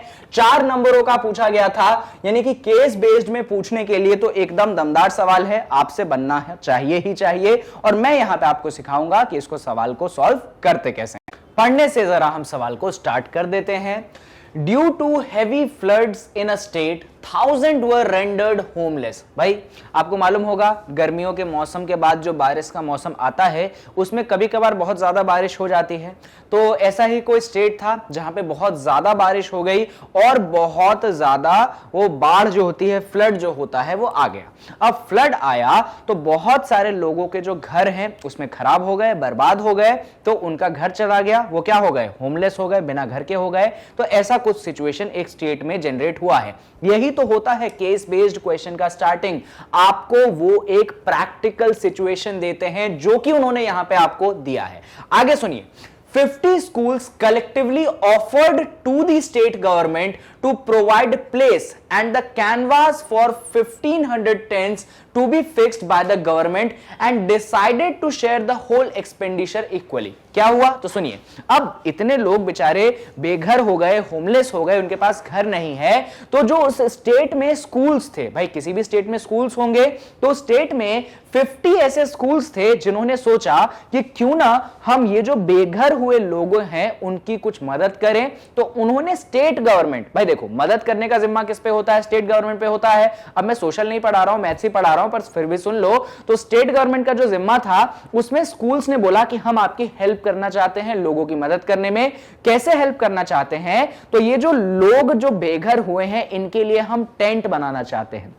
क्या बनाना चाहते हैं, हम टेंट बनाना चाहते हैं, और उन्होंने बोला हम टेंट बना के देंगे। कितने टेंट बनाएंगे, तो 1500 टेंट। कितने टेंट बनाएंगे हम, 1500। काफी ज्यादा होते हैं ये टेंट्स। इसमें हम लोगों को एकोमोडेट करेंगे, जिनके घर तबाह हो गए हैं उनको हम वहां पे रहने की टेम्पररी जगह देंगे, बाद में उनके लिए हम और अच्छी चीज कर देंगे। अभी के लिए स्कूल्स वालों ने बोला, 50 स्कूल्स ने बोला कि हम 1500 टेंट्स बनाने में आपकी मदद करेंगे, और जो भी खर्चा होगा टेंट बनाने का वो स्कूल वाले देंगे, और सारे के सारे स्कूल उस खर्चे को आपस में बांट लेंगे। मान लो 1500 टेंट्स बनाने में जितना भी खर्चा हुआ उसको 50 स्कूल्स ने क्या बोला कि हम भाई आपस में इसको बांट लेंगे। ये है सिचुएशन। ऐसे ही केस बेस्ड स्टडी क्वेश्चन को आपको स्टडी करना है, लाइन बाय लाइन पढ़नी है, हर इंफॉर्मेशन को समझना है, क्योंकि अगर एक भी इंफॉर्मेशन छूट जाता है तो क्वेश्चन आपका बिगड़ जाता है। आगे बढ़ते हैं। The lower part of each tent is cylindrical of base radius 2.8 meter and height 3.5 meter। जैसा कि बोला गया है कि भाई आपका जो भी सिचुएशन है, आपके पास जो टेंट है उस टेंट का शेप यहां पे दिया गया है कि नीचे है एक सिलेंडर, तो हम बना लेते हैं उस टेंट का सिलेंडर। तो नीचे वाला जो लोअर वाला पार्ट है ये रहा आपके पास सिलेंड्रिकल शेप का, लो हमने बना दिया। ये जो सिलेंड्रिकल शेप का आपके पास टेंट है इसका आपको बेस का रेडियस दिया गया है। किसका रेडियस दिया गया है, बेस का रेडियस दिया गया है। कितना दिया गया है बच्चों, तो 2.8 मीटर आपको दिया गया है। आगे बढ़ते हैं। एंड हाइट 3.5 मीटर, और ये जो सिलेंड्रिकल पोर्शन है इसका हाइट भी आपको दिया गया है 3.5 मीटर, तो उसको भी हम यहां पे लिख लेते हैं। आगे बढ़ते हैं। With conical upper part of same base radius but of height 2.1 metre. लेकिन इस टेंट के ऊपर आपके पास एक ऐसा कोन बना हुआ है जिसका रेडियस सेम है आपके सिलेंडर जैसा, पर इसका हाइट बच्चों अलग है। और हाइट कितना है तो मैं बता देता हूं। हाइट जो कोन वाले पोर्शन का है देख लो, वो दिया गया है 2.1 मीटर। बढ़िया, तो ये इंफॉर्मेशन हमने लिख दी। If the canvas used to make the tents cost ₹120 per square metre. अरे कैनवास मतलब क्या, कपड़ा। टेंट बनाने में क्या लगेगा, कपड़ा लगेगा, कैनवास लगेगा। उस कैनवास का आपको कॉस्ट दिया है कि हर पर स्क्वायर मीटर का कॉस्ट कितना है, 120 है। Find the amount shared by each school to set up the tent. तो आपको बोला गया है कि बताइए कि हर स्कूल पे कितना खर्चा आएगा। मैं टोटल खर्चा निकालने की बात नहीं कर रहा है यहां पे, मैं यहां पे बोल रहा हूं कि हर स्कूल के पास कितना खर्चा आएगा। आप समझ पा रहे हैं, आपको मैंने बोला था ना कि जो टोटल खर्चा आएगा वो सब सारे स्कूल क्या करेंगे, डिवाइड कर लेंगे इक्वली। यानी कि पहले हमें टोटल खर्चा निकालना पड़ेगा कि कितना आएगा, और उस हिसाब से हर स्कूल पे कितना खर्चा आएगा हमें वो निकालना पड़ेगा। चलिए, तो जितना भी गिवन इंफॉर्मेशन है उससे रिलेटेड हमने चीजें बना ली। अब इन सारे इंफॉर्मेशन को वर्ड के फॉर्म में आपको लिखना पड़ेगा। ऐसा गलती से भी मत करना सब्जेक्टिव पेपर में कि क्वेश्चन देखा और सॉल्यूशन निकालने कूद गए। नहीं, आपका पहला स्टेप होना चाहिए कि जो जो इंफॉर्मेशन यहां पे गिवन है उन सारे इंफॉर्मेशन को लिखना एक एक करके। तो सबसे पहले हम लिख लेते हैं सिलेंडर के बारे में। वहां पे जगह नहीं है तो यहां पे लिखना पड़ेगा। अगर मैं बात कर लूं सिलेंडर की, किसकी बात कर लूं? पहले आपका जो नीचे वाला पोर्शन कौन सा है? सिलेंडर वाला पोर्शन है। तो मैं सबसे पहले सिलेंडर वाले पोर्शन की बात कर रहा हूं।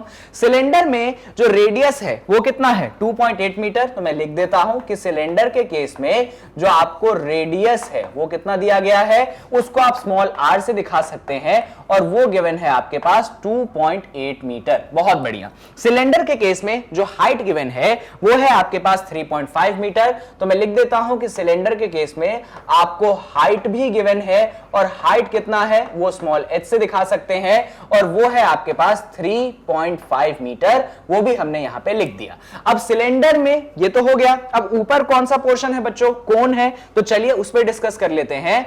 अब अगर हम कोन की बात करें तो कोन में सबसे पहला कौन सा पोर्शन दिया गया है? आपका रेडियस दिया गया है। तो हम लिख देते हैं कि अगर कोन की रेडियस की आप बात करेंगे तो वो आपके सिलेंडर के रेडियस के बराबर ही है। ऐसा इंफॉर्मेशन गिवन था क्वेश्चन में। तो उसको आप स्मॉल r से दिखा दीजिए और वो भी कितना हो जाएगा? 2.8 मीटर हो जाएगा।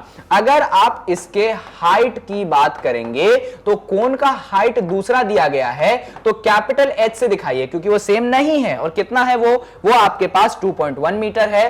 तो यहां पे हमने इसको 2.1 मीटर रख दिया। बढ़िया। तो सारी इंफॉर्मेशन हमें यहां मिल गई, हमने यहां पे अरेंज कर दिया।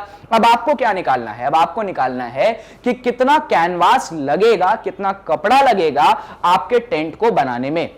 तो यहां पे पहले मैं आपका टेंट का डायग्राम बना देता हूं जिससे मैं आपको समझा सकूं कि इसको हम निकालेंगे कैसे। तो आपका टेंट जो है कुछ इस शेप का है। अगर मैं टेंट में कपड़े की बात करूं तो बेसिकली मुझे एरिया निकालना पड़ेगा, पर बात आती है कि कौन सा एरिया निकालूं। यहां पे सिलेंडर भी है, यहां पे कोन भी है। तो क्या मैं पहले सिलेंडर का एरिया निकालूं, क्या कोन का निकालूं, और कौन सा, टोटल वाला कि कर्व्ड वाला?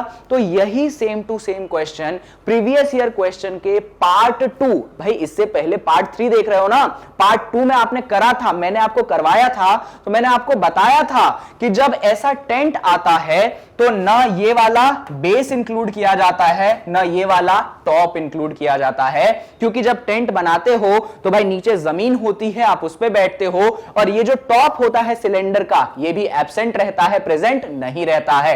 यानी कि अगर यहां पे आप एरिया ऑफ कैनवास की बात करें, किसकी बात करें? अगर आप बात करें एरिया ऑफ कैनवास, यहां पे लिख देता हूं मैं, एरिया ऑफ कैनवास की अगर आप बात करेंगे तो उसमें सिर्फ 2 एरिया आएंगे। कौन से? ना ये टॉप इंक्लूड करना है, ना ये बॉटम इंक्लूड करना है। यानी कि सिलेंडर के लिए कौन सा? Curved surface area. तो मैं लिख देता हूं ये हो जाएगा कर्व्ड सरफेस एरिया। किसका कर्व्ड सरफेस एरिया हो जाएगा? तो सिलेंडर का कर्व्ड सरफेस एरिया हो जाएगा। और इसमें हमें ऐड करना पड़ेगा क्या?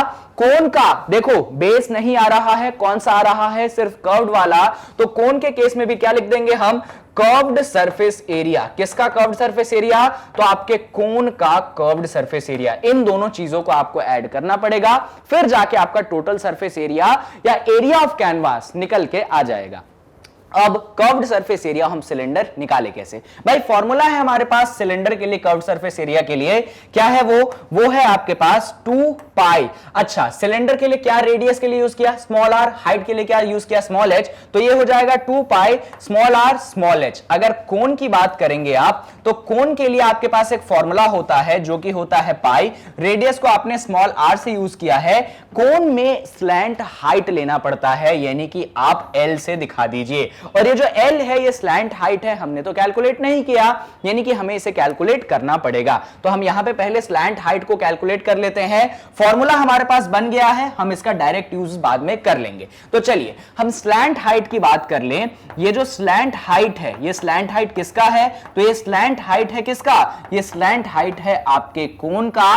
किससे दिखाएंगे आप इसको स्मॉल l से दिखा रहे हैं। और अगर आपको याद होगा तो मैंने इसके लिए भी आपको डायरेक्ट फॉर्मूला बताया था कि स्लैंट हाइट होता है √h² प्लस आर स्क्वायर। बहुत बार आपको बता चुका हूं, स्मॉल h मत यूज करो इस बार। क्यों मत यूज करो स्मॉल h? तो कोण के लिए जो आपने हाइट यूज किया है कैपिटल H से किया है, तो इसलिए स्मॉल h की जगह कौन सा यूज करेंगे हम कैपिटल H यूज करेंगे। ये छोटी छोटी बारीक बातें आपके सब्जेक्टिव एग्जाम में आपके मार्क्स कटवा सकता है, इसीलिए इन बातों का भी ध्यान रखिएगा कि भाई जो सिंबल आपने लिया है स्मॉल h कैपिटल H, उन्हीं का यूज होना चाहिए सॉल्यूशन करते वक्त। चलिए अब यहां पे वैल्यूज डाल देते हैं। वैल्यूज डाल तो देंगे पर जगह नहीं बचेगी, इसलिए अगली पेज में हम सॉल्व कर लेते हैं। तो क्या है हमारे पास स्लैंट लेंथ है under root h square plus r square. बढ़ते हैं आगे।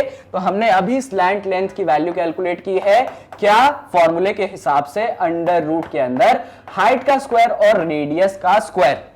अब हाइट कितना था तो मैं याद दिला देता हूं कि हाइट था आपके पास 2.1, तो ये हो जाएगा 2.1 का होल स्क्वायर। रेडियस कितना था तो जरा देख लीजिए, रेडियस ये रहा रेडियस 2.8, तो यहां पे हम 2.8 को भी पुट कर देते हैं। चलिए अब इसको हम सर सॉल्व कैसे करेंगे, तो सुनिए 2.1 का होल स्क्वायर है, 2.8 का होल स्क्वायर है, यानी कि होल स्क्वायर हमें करना पड़ेगा और कोई ऑप्शन है नहीं। तो 2.1 का होल स्क्वायर आप निकालोगे कैसे? तो 2.1 का होल स्क्वायर निकालना कोई बड़ी बात नहीं है, आपको बेसिकली 2.1 को मल्टीप्लाई करना है 2.1 में। जब आप मल्टीप्लाई करते हो, चलो मैं मल्टीप्लाई करके दिखा देता हूं। आप अभी डेसिमल के बारे में मत सोचिए, मल्टीप्लिकेशन तो आता है, फिर भी देख लो। 1 1 जा 1, 1 2 जा 2, 2 1 जा 1, सॉरी 2 1 जा 2, 2 2 जा 4, ऐड करोगे तो 1 4 4 और कितने डेसिमल आ जाएंगे देखिए, इधर भी एक इधर भी एक, यानी कि फाइनल आंसर में 4.41 आ जाएगा। यानी कि स्लैंट लेंथ की ये जो 2.1 का होल स्क्वायर है ये कितना बन गया, ये आपके पास 4.41 बन गया। ये 2.8 का होल स्क्वायर है, इसको भी कैलकुलेट कर लेते हैं हम। तो ये आपके पास 2.8 का रहा होल स्क्वायर कैलकुलेट करने का काम, यानी कि 2.8 को आप मल्टीप्लाई कर देंगे किसमें, 2.8 में। पॉइंट का टेंशन मत लीजिए, अभी तो आप सॉल्व कर लीजिए।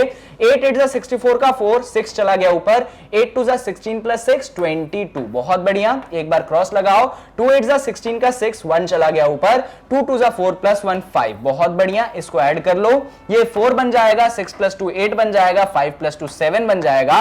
और डेसिमल की बात करेंगे आप तो एक डेसिमल इधर एक डेसिमल इधर, यानी कि ये 7.84 बन चुका है। तो यहां पे आपने लिख दिया क्या, यहां पे आपने लिख दिया 7.84। अब इन दोनों को क्या करना पड़ेगा, आपको ऐड करना पड़ेगा। चलिए ऐड कर लेते हैं।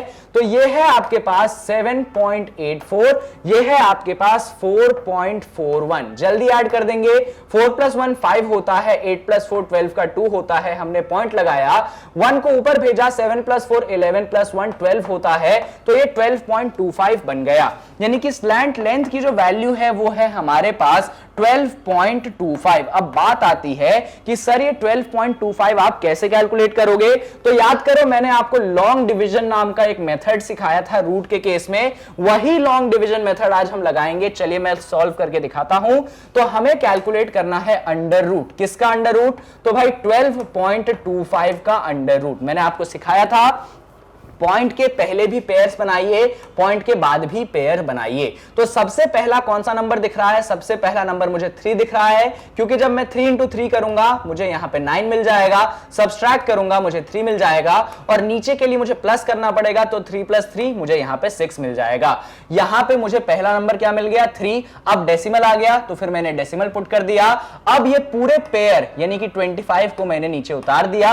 अब मुझे एक ऐसा नंबर सोचना है जो कि 325 को कैंसिल कर दे। तो मैंने सोचा, बहुत सोचा, और मैंने सोचा क्यों ना मैं 5 पुट कर दूं। तो लो भाई मैंने यहां पे 5 कर दिया, सॉल्व करा। 5 5 25 का 5, 2 चला गया ऊपर, 5 6 30 प्लस 2 32। अब इसको सॉल्व करूंगा मैं तो कट खुट के कुछ भी नहीं बचेगा, यानी कि ये हो गया 3.5। तो जब आपने इसका अंडर रूट निकाला तो स्लैंट लेंथ की वैल्यू कितनी आ गई, ये 3.5 आ गई। अच्छा यूनिट क्या लगाओगे, सारी चीजें किस में थी बच्चों, अरे कहां लिखी सर आपने, ये रही, सारी चीजें मीटर में थी। यानी कि जो स्लैंट लेंथ आपने निकाली है ये भी किस में आ जाएगी, ये भी आपके पास मीटर में आ जाएगी। बहुत बढ़िया, तो सारी चीजें आ गई, सारी चीजें आ गई।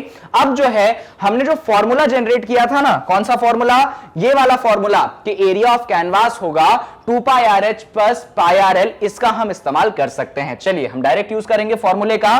कि हमने देखा था, क्या देखा था कि एरिया ऑफ कैनवास, क्या एरिया ऑफ कैनवास कितना हो जाएगा, एरिया ऑफ कैनवास। अच्छा याद रखिएगा ये जो एरिया ऑफ कैनवास निकाल रहा हूं मैं, ये एक टेंट के लिए निकाल रहा हूं। कितने टेंट के लिए निकाल रहा हूं, एक टेंट के लिए। टोटल कितने टेंट है, 1500 टेंट है। तो मैं यहां पे लिख देता हूं कि area of canvas for 1 tent, वरना आप कंफ्यूज हो जाओगे कि सर आपने निकाल तो लिया। मैं यहां पे भी लिख देता हूं, वरना आप सॉल्यूशन में यहां पे भी कंफ्यूज हो जाएंगे। यहां पे आप लिख दीजिए area of canvas for 1 tent. कितने टेंट की बात कर रहे हैं हम, सिर्फ एक टेंट की बात कर रहे हैं। तो क्या आया है area of canvas for 1 tent, वो आया है आपके पास, यहां पे क्या है, यहां पे है आपके पास 2 पाई आर एच, और यहां पे क्या है, यहां पे आपके पास पाई आर एल है। एक एक करके हम यहां पे वैल्यूज पुट कर देते हैं। क्या पाई की कोई स्पेशल वैल्यू आपको बोली गई थी, जी हां 22/7 बोली गई थी। तो यहां पे आपने पाई की जगह 22/7। अच्छा ऐसा करो, रुको रुको, डायरेक्ट मत सॉल्व करो, एक शॉर्ट ट्रिक है। क्या, इसमें से जो जो चीजें कॉमन निकल रही है ना, उन चीजों को आप कॉमन निकाल लो। जैसे कि मुझे पाई और आर ये दोनों कॉमन दिख रहा है, तो मैंने निकाल लिए। तो लो भाई, पाई भी बाहर, आर भी बाहर, अंदर क्या बचा, यहां पे 2, यहां पे h, तो मैं यहां पे 2h लिख देता हूं। ये प्लस साइन, यहां से पाई आर चला गया, यहां पे बचा अंदर क्या, l। अब हम वैल्यूज पुट करते हैं। तो पाई की जगह हमने पुट कर दिया 22/7। रेडियस हमने कितना निकाला था, तो यहां पे देख लेते हैं। रेडियस मुझे दिख रहा है 2.8, तो मैंने यहां पे रेडियस की जगह 2.8 पुट कर दिया। हाइट कितना निकाला था, हाइट स्मॉल h क्या था, कोन का नहीं, आपके सिलेंडर का हाइट था, जो कि आप देख सकते हैं वो है 3.5। तो यहां पे मैंने 2 × 3.5 पुट कर दिया। और स्लैंट लेंथ अभी लास्ट पेज में ही कैलकुलेट किया है मैंने कि स्लैंट लेंथ आपके कोन का होना चाहिए, वो कितना है, वो है आपके पास 3.5। तो मैंने यहां पे 3.5 को पुट कर दिया। चलिए अब इसको फटाफट सॉल्व करेंगे, ज्यादा टाइम वेस्ट नहीं करेंगे हम। ये है आपके पास 22/7। ये 2.8 को आप क्या लिख सकते हो, क्या इसको आप 28/10 लिख सकते हो, जी सर बिल्कुल लिख सकते हैं। अंदर बात करते हैं ब्रैकेट की, अगर 2 को 3.5 से मल्टीप्लाई कर दोगे तो क्या हो जाएगा, सुनो, 2 को 3.5 से मल्टीप्लाई कर दोगे तो क्या हो जाएगा, ये बन जाएगा 7। चाहो तो आप मल्टीप्लाई करके देख सकते हैं। और ये प्लस 3.5 तो आपके पास है ही। अब ऐसा करिए, 7 और 3.5 को ऐड कर लीजिए, तो ये है आपके पास 7, ये है आपके पास क्या 3.5। जल्दी ऐड कर लेते हैं, तो ये हो जाएगा 5, और 7 + 3 आपके पास हो जाएगा 10। यानी कि आंसर आ चुका है क्या, ये बन चुका है आपके पास 22/7, ये बन चुका है आपके पास 28/10। यहां पे अंदर क्या क्या है, यहां पे अंदर है आपके पास 10.5। अब इसको आप कैसे सॉल्व करेंगे, सबसे बेसिक चीज जो मुझे दिखाई पड़ती है कि 7 × 1 = 7, 7 × 4 = 28, ये सबसे बेसिक चीज मुझे दिखाई दी। और उसके बाद एक और बेसिक चीज मुझे ये दिखाई देती है कि ये जो 22 है और ये जो 4 है, इन दोनों को आप आपस में मल्टीप्लाई कर दीजिए। तो 22 × 4, चलो मैं करके दिखा देता हूं। अरे सर 24 नहीं 22 है, अरे सर कैसी राइटिंग है आपकी, ये है 22, ये है 4, तो 4 × 2 होता है 8, 4 × 2 होता है 8, यानी कि ये बन जाएगा 88 मल्टीप्लाइडेड बाय क्या, मल्टीप्लाइडेड बाय 10.5। और इसका नीचे डिवाइड किससे लगाएंगे बच्चों, डिवाइड हम लिखाएंगे 10 से। तो ऐसा करते हैं ना, 88 × 10.5 कर ही लेते हैं और बाद में हम देखेंगे, या फिर थोड़ी सी और मेहनत कम कर लो, इस डेसिमल पॉइंट को हटा दो। किसको हटा दो सर, ये डेसिमल पॉइंट को हटा दो। तो जैसे ही मैं उस डेसिमल पॉइंट को हटाऊंगा, नीचे मुझे एक 10 मिल जाएगा, कोई परेशानी नहीं, कोई परेशानी नहीं। अब 88 को आप 105 से मल्टीप्लाई कर लीजिए। चलिए यहां पे मल्टीप्लाई कर लेते हैं। ये रहा आपके पास 105, ये रहा आपके पास 88, 8 × 5 = 40 का 0, 4 चला गया ऊपर, ये 4 नीचे आया, 8 × 1 = 8। वापस से मल्टीप्लाई करेंगे हम, वापस से ये 840 बन जाएगा। ऐड कर देते हैं 0, 4, 8 + 4 12 का 2, 1 गया ऊपर, 8 + 1 9, यानी कि आंसर कितना आ गया, आंसर आ चुका है आपके पास 9240। और नीचे क्या है, 10 × 10 आपके पास है 100। अब क्या करो, अरे इसको डेसिमल पॉइंट में लिख सकते हैं ना, कितना लिख देंगे, ये 9240 है, यानी कि हम इसको लिख सकते हैं 92.40। क्या लिख सकते हैं हम, 92.40, 100 से हमने डिवाइड कर दिया, यानी कि area of canvas for 1 tent आ गया। याद रखिएगा कि एक टेंट के लिए कैनवास का एरिया है 92.40। अरे सर यूनिट क्या लगाओगे, तो सारी चीजें बच्चों मीटर में थी, यानी कि ये मीटर स्क्वायर आ जाएगा। तो चलिए हम आगे बढ़ते हैं। हमने क्या निकाला, हमने निकाल लिया area of canvas for 1 tent. तो लिख देते हैं area of canvas for 1 tent, area of canvas for 1 tent कितना आया है, वो आया है 92.4 मीटर स्क्वायर। वो जीरो को लास्ट में लिखने का कोई मतलब है नहीं। लेकिन कितने टेंट बनाने हैं, याद है क्वेश्चन, हमको बनाने हैं 1500 टेंट। एक टेंट नहीं बनाना है बच्चों, हमको बनाने हैं 1500 टेंट। यानी हमने एक टेंट के लिए एरिया निकाला है। अब हम निकालेंगे टोटल एरिया ऑफ कैनवास। क्या निकालेंगे अब हम निकालेंगे टोटल एरिया ऑफ कैनवास। अब ये टोटल एरिया ऑफ कैनवास कैसे निकलेगा, तो टोटल एरिया ऑफ कैनवास ऐसे निकलेगा भाई, एक टेंट के लिए एरिया है आपके पास 92.4 और टोटल टेंट कितने हैं 1500, यानी कि 92.4 में आप 1500 मल्टीप्लाई कर दो, आपका आंसर जो है आ जाएगा। अब सर मल्टीप्लाई करे तो करे कैसे, तो देखिए जरा, ये पॉइंट को हटा दो बच्चों, ये जो डेसिमल पॉइंट है इसको हटा दो, तो ये बन जाएगा 924 डिवाइडेड बाय 10 मल्टीप्लाइडेड बाय 1500। इस जीरो से इस जीरो को कैंसिल कर दो, यानी कि बन जाएगा ये 924 मल्टीप्लाइडेड बाय 150। तो 924 को आपको 150 से करना है मल्टीप्लाई, बस बात खत्म। अब 924 को 150 से मल्टीप्लाई कैसे करोगे, अरे बहुत सिंपल काम है, 924 को 15 से मल्टीप्लाई कर लो, लास्ट में एक जीरो लगा देना। चलो मल्टीप्लाई करते हैं हम यहाँ पे, ये है आपके पास 924, ये है आपके पास 15, जल्दी मल्टीप्लाई करेंगे। 5 4 20 का 0, 2 चला गया ऊपर, 5 2 10 प्लस 2, 5 2 10 प्लस 2 12, 12 का 2, 1 चला गया ऊपर, 5 9 45 प्लस 1 46। बहुत बढ़िया, 1 से मल्टीप्लाई करते हैं, 1 4 4, 1 2 2, 1 9 9, ऐड कर देते हैं 0, 4 प्लस 2 6, 6 प्लस 2 8, 9 प्लस 4 13, यानी कि आंसर बन चुका है आपके पास 1380 और लास्ट का जीरो मत भूलिएगा, ये हमने यहां पे लगा दिया। ये क्या आ गया, ये आपके पास टोटल एरिया आ गया। ये क्या था मीटर स्क्वायर, तो ये भी क्या होगा, ये भी आपके पास मीटर स्क्वायर होगा। ध्यान रखिए, ये अभी तक सिर्फ एरिया आया है जो आपके कैनवास का है। अब हमें निकालना है कॉस्ट, तो हम कॉस्ट कैसे निकालेंगे, तो याद करो क्वेश्चन में दिया गया था कि पर स्क्वायर मीटर कितना कॉस्ट है, 120 रुपए कॉस्ट है। तो इसी का हम इस्तेमाल करेंगे, यहां पे देखना जरा, तो हम यहां पे लिखेंगे cost of 1 square metre of canvas, cost of 1 square metre of canvas कितना दिया गया है, 1 स्क्वायर मीटर ऑफ कैनवास का कॉस्ट सर वो 120 रुपीज दिया गया है, पर हमको तो टोटल कॉस्ट निकालना है, तो चलो निकालते हैं टोटल कॉस्ट। तो अगर आप टोटल कॉस्ट निकालना चाहते हैं तो ये 120 आपके पास है, इसमें मल्टीप्लाई कर दो क्या, टोटल एरिया। टोटल एरिया क्या है कैनवास का, तो वो हमने अभी निकाला है 138600। क्या निकाला है, 138600, यानी कि 120 इंटू 138600 हमें सॉल्व करना पड़ेगा। अब यहां पे थोड़ा सा आप स्मार्टली वर्क कर सकते हैं, ये 12 है, ये 1386 है, तो आप तो 12 इंटू 1386 कर लो और लास्ट में कितने जीरो लगा देना, 1 2 3। चलिए हम मल्टीप्लाई कर लेते हैं, तो ये है आपके पास 1386 है ना, और इसको आप 12 से यहां पे मल्टीप्लाई कर दो, तो 2 6 12 का 2, 1 चला गया ऊपर, 2 8 16 प्लस 1 17 का 7, 1 चला गया ऊपर, 2 3 6 प्लस 1 7, 2 1 2। अब 1 से मल्टीप्लाई करते हैं, 1 6 6, 1 8 8, 1 3 3, 1 1 1, ऐड कर देते हैं 2, 7 प्लस 6 13 का 3, 1 चला गया ऊपर, 8 प्लस 7 15 प्लस 1 16 का 6, 1 चला गया ऊपर, 3 प्लस 2 5 प्लस 1 6 और ये है 1, यानी कि जो फाइनल आंसर है आपके टोटल कॉस्ट का वो है ₹16632। ध्यान रखिएगा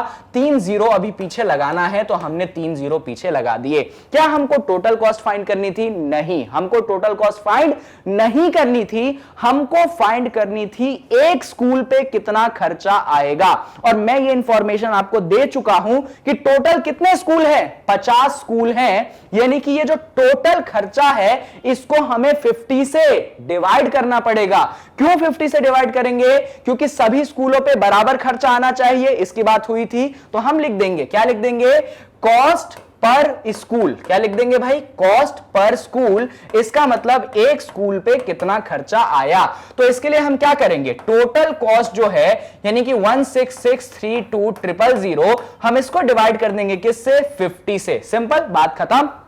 कॉस्ट पर स्कूल हमें मिल जाएगा। ये रहा यहां पे आपके पास रुपीस में, इस जीरो से आपने इस जीरो को कैंसिल कर दिया, कोई इशू नहीं। यानी कि ये कितना बना, ये बना आपके पास रुपीस 16632 और इसके पीछे है डबल जीरो और ये रहा आपके पास 5 का डिवाइड, यानी कि 1663200 को आप 5 से कर दो डिवाइड। चलो जल्दी जल्दी डिवाइड करते हैं हम। यहां पे जगह है क्या, हाँ यहां पे जगह है, हो जाएगा डिवाइड।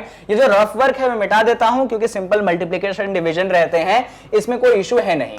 तो जल्दी हम डिवाइड करते हैं। ये है 166, फिर है आपके पास 3200। तो आप जैसा कि जानते हैं 5 3 होता है 15, तो 16 में से 15 घटाओगे 1 पाओगे। इस 6 को नीचे उतारा आपने, 5 3 होता है 15, तो 16 में से 15 घटाओगे 1 पाओगे। आपने 3 को नीचे उतारा, 5 2 होता है 10, तो 13 में से 10 घटाओगे 3 पाओगे और ये 2 नीचे आ चुका है। 5 6 होता है आपके पास 30, तो आप सब्सट्रैक्ट करोगे 2 पाओगे।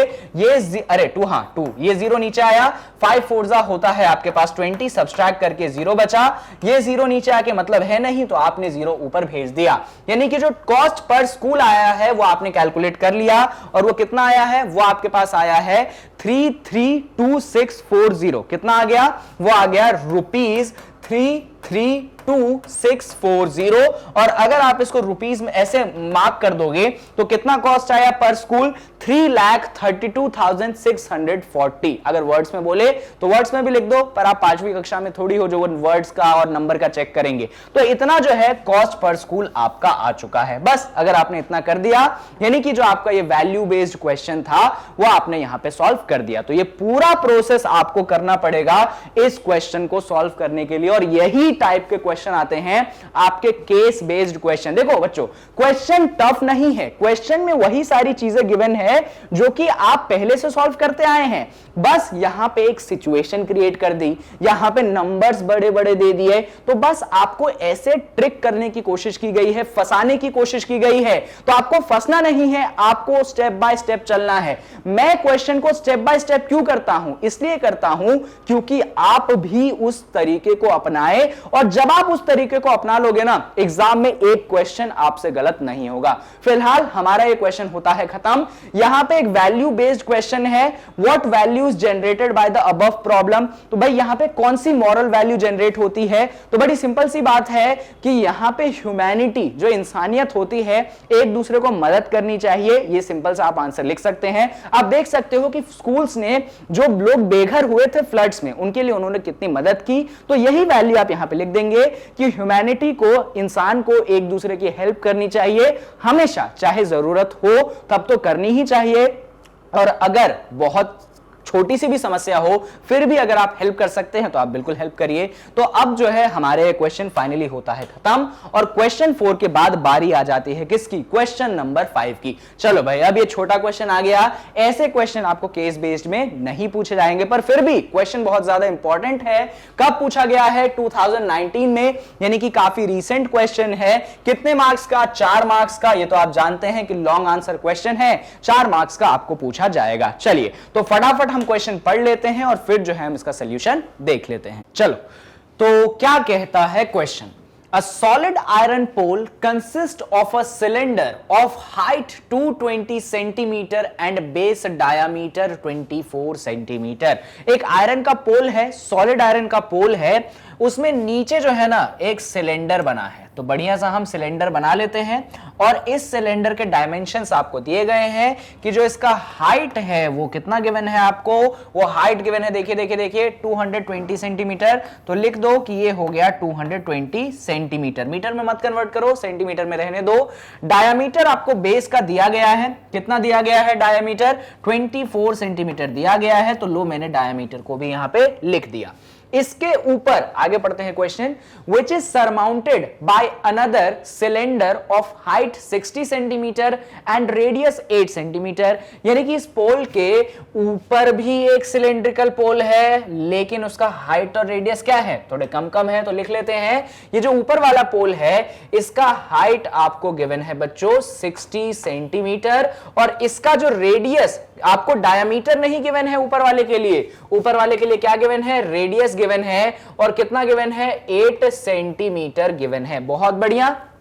Find the mass of the pole given that 1 centimeter cube of iron has approximately 8 ग्राम मास। आपको इस पूरे पोल का मास निकालना है जब आपको गिवन है कि 1 सेंटीमीटर क्यूब जो आयरन का है उसका मास कितना है, 8 ग्राम है। चलिए बेसिक से हम सवाल को हम सॉल्व करना स्टार्ट करते हैं। सबसे पहले हम डायमेंशंस लिखना चालू करते हैं। तो ये जो नीचे वाला सिलेंडर है, कौन सा बच्चों, जो नीचे वाला सिलेंडर है इसको मैं सिलेंडर 1 बोल दूंगा। क्या बोल दूंगा मैं, नीचे वाले सिलेंडर को मैं उसको सिलेंडर 1 बोल दूंगा। तो इस सिलेंडर 1 में आप देख सकते हैं कि आपको डायामीटर दिया गया है। डायामीटर कितना दिया गया है, तो डायामीटर आपको दिया गया है 24 सेंटीमीटर। यानी कि आप किसको कैलकुलेट कर सकते हैं, रेडियस को कैलकुलेट कर सकते हैं। और क्योंकि सिलेंडर 1 बोला है मैंने तो इसके रेडियस को R1 बोलूंगा और वो क्या हो जाएगा, 24/2 सेंटीमीटर हो जाएगा। जब इसको सॉल्व करोगे तो R1 की जो वैल्यू है वो आपके पास आ जाएगी 12 सेंटीमीटर। बढ़िया, तो यहां पे हमारे पास R1 की वैल्यू आ चुकी है। इस सिलेंडर में हम हाइट को भी कैलकुलेट कर लेते हैं। तो अगर आप हाइट की बात करेंगे इस सिलेंडर में तो हाइट को मैं H1 से दिखाऊंगा और H1 जो है देख सकते हो आप, अरे सर इसको थोड़ा अच्छे से लिखो, सेपरेट सेपरेट, H1 से दिखाऊंगा और H1 जो है आप देख सकते हैं वो कितना है, वो है आपके पास 220 सेंटीमीटर। बढ़िया, तो रेडियस R1 भी आ गया और आपके पास हाइट H1 भी आ गया। तो ऐसा करते हैं ना, दूसरे वाले सिलेंडर की बात कर लेते हैं। चलिए, तो सिलेंडर 2 जो दूसरा वाला सिलेंडर है उसको हमने क्या नाम दे दिया, उसको हमने नाम दिया सिलेंडर 2। चलिए बात कर लेते हैं। तो अगर आप सिलेंडर 2 की बात करेंगे तो आप देख सकते हैं उसमें आपका रेडियस गिवन है, डायमीटर नहीं, डायरेक्ट रेडियस दे दिया है उन्होंने 8 सेंटीमीटर। तो हम यहां पे लिख देते हैं कि सिलेंडर 2 में जो रेडियस है, अब 2 बोला है तो रेडियस को भी क्या बोलना पड़ेगा बच्चों, R2 बोलना पड़ेगा। कितना गिवन है, वो आपको 8 सेंटीमीटर गिवन है। इस केस में आपको हाइट भी गिवन है। अब 2 है तो हाइट को भी क्या बोलोगे, आप H2 बोल दोगे। और H2 कितना गिवन है, जल्दी देख लो, 60 सेंटीमीटर गिवन है। तो यहां पर हमने H2 को 60 सेंटीमीटर लिख लिया। बढ़िया, अब इस क्वेश्चन में आप अगर देखेंगे तो आपको लिखा है, ध्यान से पढ़ना क्वेश्चन, जिससे आपको समझ में आएगा क्वेश्चन में करना क्या है। आपको दिया गया है कि 1 सेंटीमीटर क्यूब का जो आयरन है कितना वजन है, का 8 ग्राम वजन है। और आपको इस पूरे सिस्टम का, ये जो दोनों सिलेंडर है, ये जो आयरन का पिलर है, इसका वेट निकालना है। क्या गिवन है कि 1 सेंटीमीटर क्यूब ऑफ आयरन कितना वे करता है, 8 ग्राम वे करता है। अब मुझे आप यूनिट देख के बताइए, 1 सेंटीमीटर क्यूब यूज किया गया है, यानी कि बात किसकी हो रही है, वॉल्यूम की। क्योंकि जब तक वॉल्यूम नहीं आएगा क्या सेंटीमीटर क्यूब आ सकता है, नहीं आ सकता है। यानी कि इस क्वेश्चन को स्टार्ट करने से पहले हमें टोटल वॉल्यूम कैलकुलेट करना पड़ेगा इस पूरे पिलर का। ये जो आपका आयरन पिलर है ना, ये जो पूरा का पूरा सिस्टम है, कौन है, ये पूरा का पूरा सिस्टम आपका आयरन का क्या है, पिलर है। तो इस आयरन के पिलर का हम क्या कैलकुलेट करेंगे बच्चों, पहले वॉल्यूम कैलकुलेट करेंगे और वॉल्यूम कैलकुलेट करने के बाद हम मास कैलकुलेट करेंगे। चलिए, तो हम निकालते हैं total volume of iron pillar. Total volume, किसका टोटल वॉल्यूम निकाल रहे हैं हम, तो हमारे आयरन पिलर का हम टोटल वॉल्यूम निकाल रहे हैं।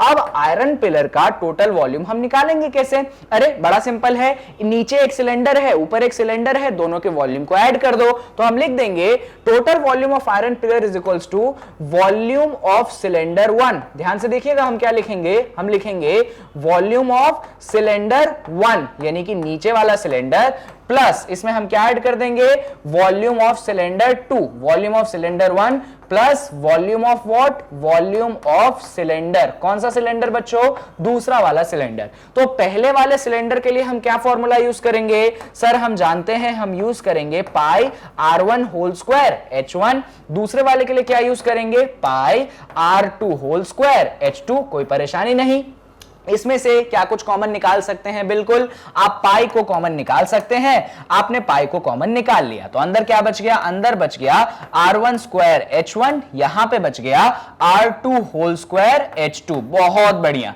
अब एक एक करके हम इसके अंदर वैल्यूज पुट करना स्टार्ट कर देते हैं। अब यहां पे मत पुट करो वैल्यूज, वरना जगह की कमी पड़ जाएगी। हम आगे पेज पे आ जाते हैं। तो हमने देखा है कि वॉल्यूम, टोटल वॉल्यूम कितना है, फॉर्मूला हम वापस से लिख लेते हैं। तो टोटल वॉल्यूम हमने अभी अभी देखा है कि वो आया है, पाई जो है बाहर आ चुका है, अंदर क्या है, अंदर है R1 का होल स्क्वायर, फिर है H1, फिर है आपके पास R2 का होल स्क्वायर और H2। चलिए एक एक करके वैल्यूज हम पुट कर देंगे। अगर पाई की मैं बात करूं तो क्वेश्चन में आपको गिवन है 3.14, यानी कि पाई की जगह मैंने रख दिया 3.14। अगर R1 की बात करूं तो ये रहा आपके पास R1 12 है, तो ये रख दिया मैंने आपके पास 12 का होल स्क्वायर। अगर मैं H1 की बात करूं तो H1 आप देख सकते हैं वो है 220, यानी कि मैंने मल्टीप्लाई कर दिया इसको 220 से। अगर मैं R2 की बात करूं तो R2 तो अगले पेज पे है, तो हमें थोड़ा पीछे जाना पड़ेगा। तो R2 का आ रहा, ये रहा R2 है 8, H2 है आपके पास 60। चलिए पुट कर देते हैं। तो R2 की जगह हमने 8 का होल स्क्वायर कर दिया, H2 अभी अभी हमने देखा वो है 60। चलिए अब इसको फटाफट हम सॉल्व करेंगे। ध्यान दीजिएगा ये कितना है, ये है आपके पास 3.14। यहां पे 12 का होल स्क्वायर क्या होता है, तो 12 का होल स्क्वायर आपके पास होता है 144, ये है आपके पास 220, और 8 का होल स्क्वायर क्या होता है, अरे भाई वो तो 64 होता है, तो ये हो गया 64 इंटू 60। चलिए अब 144 इंटू 220 हमें कैलकुलेट करना पड़ेगा और कोई ऑप्शन है नहीं।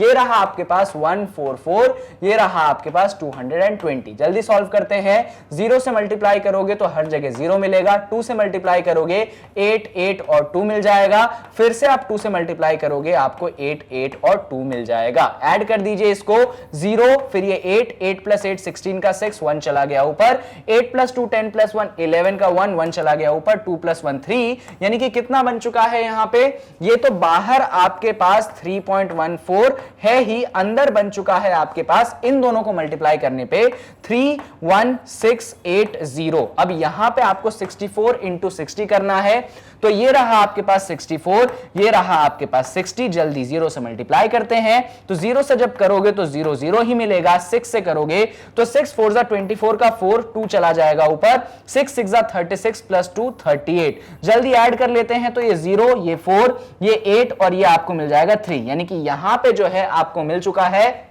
3840। चलिए अब इन दोनों को क्या कर देंगे, हम ऐड कर देंगे। तो यहां पे ऐड कर लेते हैं, जगह दिख रही है मुझे, तो 31680 इसमें ऐड करना है। क्या ऐड करना है बच्चों, तो 3840 ऐड करना है। जल्दी ऐड करते हैं, तो 0 प्लस 0 0 मिल जाएगा, 8 प्लस 4 12 का 2 1 चला गया ऊपर, 8 प्लस 6 14 प्लस 1 15 का 5 1 चला गया ऊपर, 3 प्लस 1 4 प्लस 1 5 और ये आपको मिल गया 3, यानी कि जो आंसर है वो कितना बन चुका है, वो बन चुका है 3.14 मल्टीप्लाइडेड बाय। कैलकुलेशंस आई होप सही हो, वरना बहुत मेहनत हमारी जो है वेस्ट हो जाएगी। तो एक बार मैं चेक कर लेता हूं, ये 220 वाला, ये सबसे ऊपर वाला तो सही है, 6 4 24 का 4 2 चला गया ऊपर, 6 6 36 प्लस 2 सही है, इन दोनों का एडिशन सही है, 0 8 प्लस 4 12 का 2 1 चला गया ऊपर, 8 प्लस 6 14 प्लस 1 15 सही है, 1 चला गया ऊपर, 3 प्लस 2 5 सही है, कोई परेशानी नहीं बच्चों। चलिए तो ये 3.14 है और ये है आपके पास 35520, यानी कि आपको इन दोनों को मल्टीप्लाई करना पड़ेगा और कोई ऑप्शन नहीं है। चलिए तो इन दोनों को मल्टीप्लाई हम फटाफट कर लेते हैं, इन सबको हटा देते हैं रफ वर्क को। अब किसको मल्टीप्लाई करना है बच्चों, देखिए जरा, आपके पास एक नंबर कौन सा है, एक नंबर है आपके पास 3.14 और दूसरा क्या है 35520। ऐसा करो, इसमें से जो है पॉइंट हटा दो, ये जो 3.14 है ना हटा दो, तो ये बन जाएगा 304 और नीचे क्या आ जाएगा, नीचे आ जाएगा 100 और ये क्या है, ये है आपके पास 35520। चाहो तो एक और जीरो कैंसिल कर दो। देखो अब क्या क्या बचा, ऊपर बचा आपके पास 314, यहां पे क्या बचा, यहां पे, तो यहां पे बचा आपके पास 3552 और नीचे क्या बचा, नीचे आपके पास बचा है 10, यानी कि 3552 को आपको 314 से करना पड़ेगा मल्टीप्लाई। तो ये रहा क्या, ये रहा 3552 और इसको किससे मल्टीप्लाई करोगे आप, 314 से मल्टीप्लाई कर दोगे। तो 4 2 जा 8, 4 5 जा 20 का 0, 2 चला गया ऊपर, 4 5 जा 20 प्लस 2 22 का 2 2 चला गया ऊपर, 4 3 जा 12 प्लस 2 14। बहुत बढ़िया। अब 1 से कर दो, 1 2 जा 2, 1 5 जा 5, 1 5 जा 5, 1 3 जा 3, दो बार क्रॉस लगा देंगे, 3 2 जा 6, 3 5 जा 15 का 5, 1 चला गया ऊपर, 3 5 जा 15 प्लस 1 16 का 6, 1 चला गया ऊपर, 3 3 जा 9 प्लस 1 10। बहुत बढ़िया, ऐड कर दो चीजों को, ये 8 है, ये 2 है, 6 प्लस 5 11 प्लस 2 13 का 3, 1 फिर से चला गया ऊपर, 5 5 10 प्लस 4 14 प्लस 1 15 का 5, 1 चला गया ऊपर, 6 प्लस 3 9 प्लस 2 11 का 1, 1 गया ऊपर, 1 और ये 1, यानी कि जो आंसर है मल्टीप्लाई करने पे कितना बन रहा है, ये बन रहा है आपके पास 1115328 और इसको डिवाइड किससे करना है, 10 से। और आप जानते हैं जब आप इसको 10 से डिवाइड करेंगे इक्वल टू, देखिए 10 से डिवाइड है ना, तो ये हो जाएगा 111 और फिर क्या आ जाएगा 532.8। अच्छा ये क्या आया, ये आया आपका टोटल वॉल्यूम, यानी किस चीज में आया, सेंटीमीटर क्यूब में आया। बात सिर्फ वॉल्यूम निकालने की नहीं है, क्योंकि हमको वॉल्यूम के अलावा निकालना है कि टोटल वेट कितना होगा। अब ये टोटल वेट कैसे निकालोगे, तो याद करो क्वेश्चन में कुछ गिवन था, अरे कहां गया क्वेश्चन, ये रहा क्वेश्चन, छोड़ा पीछे छूट गया, ये रहा, इसको जरा वापस ला देते हैं। तो अगर आपको याद होगा तो हमको क्वेश्चन में क्या गिवन था, हाँ ये रहा कि 1 सेंटीमीटर क्यूब का जो वजन है वो आपके पास कितना गिवन है, 8 ग्राम। तो चलो इसको जरा लिख लेते हैं, क्या लिखेंगे हम कि 1 सेंटीमीटर क्यूब, इसका वजन कितना है बच्चों, 8 ग्राम वजन है आयरन के। 1 centimetre cube of iron weighs 8 grams. हमें टोटल वेट या टोटल मास निकालना है, टोटल मास निकालना है। तो टोटल मास हम पिलर का कैसे निकालेंगे, तो बहुत आसान काम है बच्चों। आपके पास जो 8 है इसको मल्टीप्लाई करोगे आप किसमें, टोटल वॉल्यूम में जो हमने अभी अभी निकाला है, और जो आंसर आएगा याद रखिएगा ये ग्राम है तो आंसर भी किसमें आएगा, ग्राम में आपके पास आ जाएगा। चलिए फटाफट लिख लेते हैं, टोटल वॉल्यूम कितना है, वो है आपके पास 111,532.8। तो यहां पे लिख देंगे हम, क्या है वो है 8 मल्टीप्लाइडेड बाय 111,532.8। जल्दी अब इसको मल्टीप्लाई कर लेते हैं, यहां पे फोकस करिए, ये रहा आपके पास 111,532.8, ये रहा आपके पास 8। फटाफट मल्टीप्लाई करेंगे, 8 8 जा 64 का 4, 6 चला गया ऊपर, 8 2 जा 16 प्लस 6 22 का 2, 2 चला गया ऊपर, 8 3 जा 24 प्लस 2 26, 2 चला गया ऊपर, 8 5 जा 40 प्लस 2 42, 4 चला गया ऊपर, 8 1 जा 8 प्लस 4 12 का 2, 1 चला गया ऊपर, 8 1 जा 8 प्लस 1 9 और फाइनली 8 1 जा 8। और डेसिमल की बात करोगे तो ये डेसिमल यहां पे लग चुका है,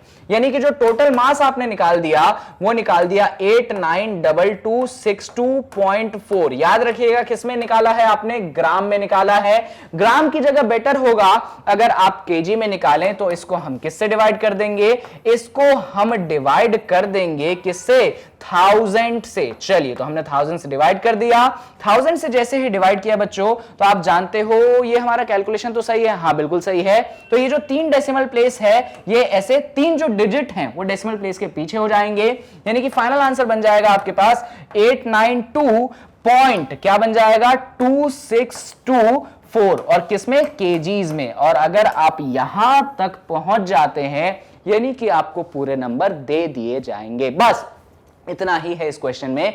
और अगर आपको मैं याद दिलाऊं तो ये क्वेश्चन ना आपके एनसीईआरटी का क्वेश्चन है। मैंने जब आपको एनसीईआरटी डिस्कस करवाई थी तो इस क्वेश्चन को मैंने क्लास में सॉल्व किया है, ऐसा नहीं है कि मैंने इसको छोड़ा है, मैंने इसको सॉल्व किया है। तो यहां पे आपका एक क्वेश्चन खत्म हो गया, आपको मास ऑफ पिलर निकालना था, आपने ग्राम और केजी दोनों में ही निकाल के रख दिए। तो बस इतनी ही थी इस सवाल की बात, इससे ज्यादा आपको इस सवाल में कुछ भी एक्स्ट्रा करने की जरूरत नहीं है। तो क्वेश्चन नंबर 5 यहां पे होता है खत्म, और बारी आ जाती है किसकी, अरे 7 आ गया, क्वेश्चन नंबर 6 की। अब ये क्वेश्चन नंबर 6 कब पूछा गया था, तो 2019 में पूछा गया था।